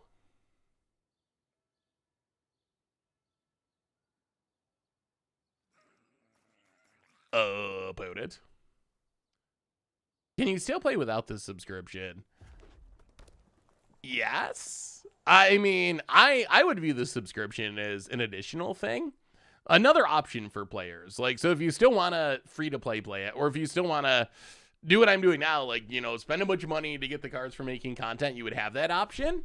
But you would also have, almost like it is on Magic Online. I really like how the card rental programs end up working out on Magic Online, where you can still buy cards, you can still trade cards, you can do all that stuff, but you can also... Yeah, let's play Jamir's Gardens. But you can also use one of the rental programs and get your cards that way. Just at Phantom Cube, got a sweet token Krat stack with both token doubling enchantments. Chatterfang's Token of Johnny Lothan. Ooh. Oh, that sounds like a very, very sweet deck. How did your Flibblefab deck do in Vegas? So I only played it twice, I want to say. I didn't play it that much because it's not the fastest deck. And one thing I learned about going to events is a lot of people want to play. So I tried to play more faster decks where I could get in more games with people. But it functioned really well in the games I played with it. We attack. Yeah, I mean, 7-14. Opponent's got a double block.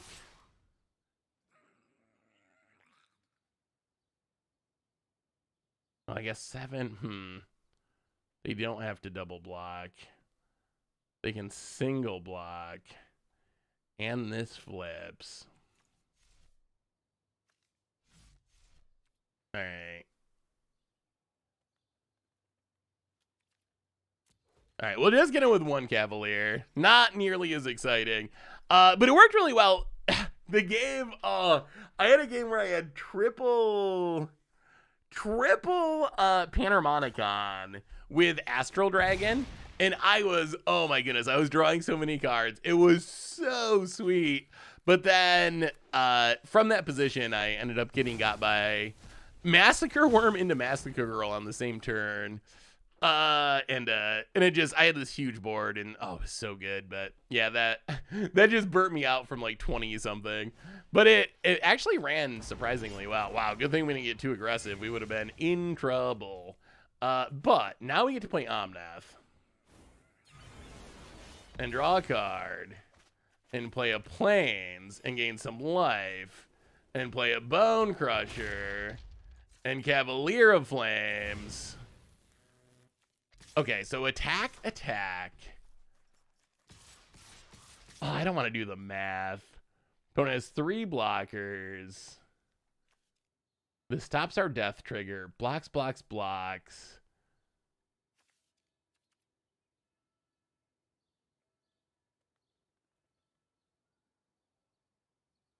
I think that's fine. Swing with everything. I think they just gotta block everything, which is where we want them to be. Opponent blocks. If we also got the death triggers, I think we would get there, but about it. Well, I mean, that was a good Fires game. That was a good one. Hey, Seth, I just played with you versus Blood Control. Thanks for the game. Was so much fun to play versus a really good player. Hey, keep a rocker. Good game. Yeah, that was those Teferis. Pretty brutal. Oh, got him. It was a massacre, and not in the good way. Actually, I don't know if there are good ways to have massacres, but yeah, it was a blowout. But the deck functioned way better than I would have expected. When you hear Mono Blue Flibblethip, you don't immediately think, wow, that's actually probably pretty good. But it actually probably is pretty good. Good enough. I guess we keep the Beseiju then. All right. Yeah, Fires is at its best when we don't draw our namesake card somehow.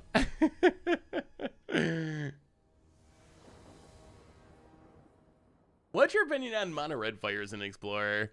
I haven't played Mono Red Fires in Explorer. I've seen a couple of deck lists and they look sweet, but I haven't actually took them out for a test run. We'll have to try them at some point. Although, I mean, come Thursday, we're gonna be doing new Brothers War stuff. And one more shout out. If you got sweet decks for Standard that you want to get potentially tested out on Thursday's stream, Saffron@MTGOldfish.com. Send me a link to your deck list, and we'll see. Usually on early access streams, we try to get through as many new decks as possible. So hopefully we get to try a ton of things. It definitely does really cool things when it works. We've had a little clunkiness. I'm not sure if I'm sold on 28 lands, but wow, the good games, you draw a ton of cards. Ooh, this Anger of the Gods is going to make us very happy. Oh, thank you, Magic Gods. Down to 11, but sweep them all away. No tokens from Annex. No Embercleave Death. Soldiers is on the list. Power Stone, Soldiers. Those are some of the decks I'm most excited to build. Is email best for deck lists? So when it comes to just like looking at decks on stream or whatever, just sending them in the chat works super well. But when it comes to like an early access stream or something, normally if I get a deck list while I'm streaming, I don't usually manage to save it. I look at it and we talk about it, but it doesn't always get saved. So for stuff like early access, yeah, sending some place where I have a hard copy that I can put into my dock and do all that stuff usually works better. Twitter can also work, although Twitter can also be, oh no. Although Twitter can also be a little bit hit or miss. Just because sometimes there's a lot of notifications and I don't get to see everything. Red, green, blue, green, red, white. So we attack with this. We play Omnath. We play the land, but this fizzles our life gain.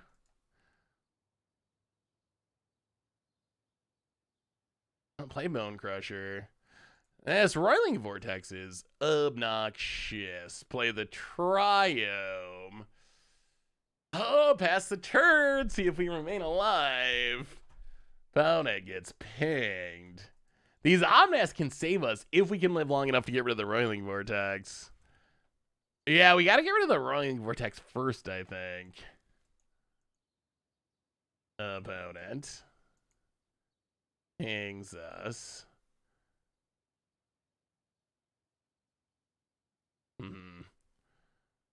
That's interesting. Now get in with the dork. Temporary lockdown? To save the day, maybe? Get the token. Opponent blocks.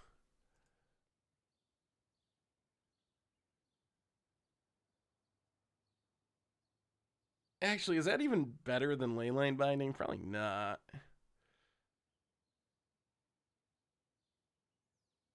Yeah, let's just pass. Oh, come on, don't burn us out. Don't burn us out. Bone Crusher Giant. Sure. We need to draw land. We need to draw land for the Omnath. That's what we need. Opponent goes down to 17. Land for the Omnath. We need the life gain. Obviously, the fetch land's the best, but opponent runs out Bone Crusher Giant. Sure. And come on. Gaining 4 probably swings the match in our favor. Opponent gonna go attacking. Okay. We will trade with the Bone Crusher.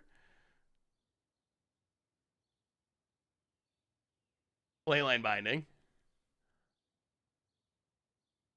Get rid of the Roiling Vortex.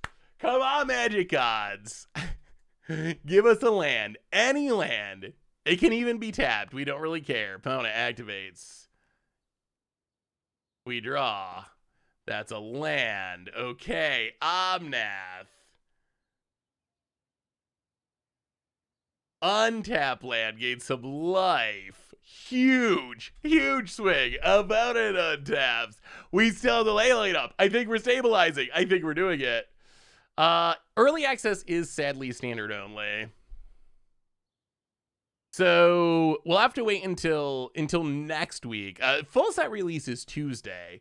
So once next week comes around, then we can play Modern, Historic, Explorer, whatever we want. But yeah, Thursday will be just standard.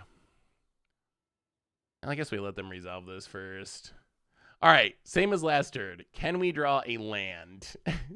Any land. It can even be tapped. We don't care. All right, Leyline Binding. Get rid of the Roiling Vortex. That's a land. Omnath. Busted. Draw a card.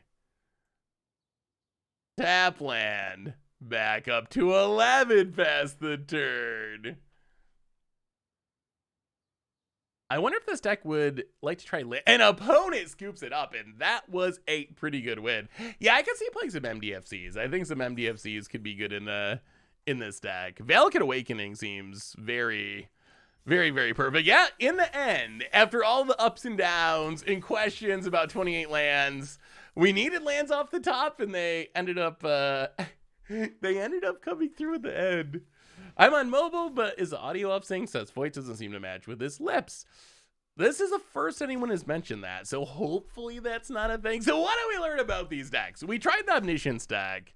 MDFCs, I agree. I think MDFCs are some of the most powerful cards they printed in a long time, and you should play more of them. They're great in Commander, but I think they're helpful in especially decks like that. If you want a high land count, but you don't want to flat out too much, they're like a cheat code to be able to have a lot of lands and a lot of spells in your deck. So what do we learn about these decks? We learned that the Omniscience deck, Omniscience is kind of sweet. Graveyard Hate is a big concern though, because everyone's fighting Greasefang, but Spirit Sister's Call was impressive, and I think we're gonna see that do some things in Standard. Maybe we'll have a Spirit Sister's Call deck for new Standard on Thursday, and then Fires, I mean, it's an interesting build because you can't play any cheap things. So it's a very unique archetype in that sense that we're trying to build around Keruga's restriction. Aggro actually seems like a pretty easy matchup because of Omnath and Temporary Lockdown. If we had trouble, it was actually against control decks and sometimes fighting with our 28 land 5-color mana base, but it felt like a pretty powerful deck. I think a lot of the issues that we had were just playing the deck a little clunkily at first. Like, I think the small edges really matter. Holding on to extra lands instead of playing them for when you find a Cavalier to filter them away, things like that. Although I do think that adding some MDFCs could definitely be good. Did I go vote yet? Yeah, I voted. I got to vote early before leaving for Vegas, actually. For some reason, I was thinking last week was the election because it was the first Tuesday and I was going to be gone in Vegas, so I did it early mode thinking I was going to be gone, but then it turns out it's the first Tuesday that's after the first Monday or something. So anyway, everyone, I believe that brings us to the end of our stream for today. So reminders, I mean, the big reminder is if you haven't already done so, you should go out and vote, make your voice heard. It is the one time a year we actually get to have a say in things. So go out and vote if you haven't already. Most importantly, thank you to all of you. I know it's been a couple of weeks without streams because of Vegas and all that stuff. I was a little nervous they're going to come back and stream and no one would be here, but you were still all here. I missed you all. So thanks so much for hanging out, everyone. Reminders, replay YouTube, check that out. Normal YouTube, tons of stuff going up. We'll have a ton of Brothers War stuff, reviews, gameplay, plus there's an Against Odds tomorrow, much brew this week. And one more reminder that our sponsor today is Card Kingdom. If you need some magical cards, maybe from Brothers War, otherwise, you can go to cardkingdom.com/FTD Goldfish. And again, thanks to all of you. You all are amazing and awesome. And come back Thursday for some early access event, trying out new cards, checking out the Brothers War.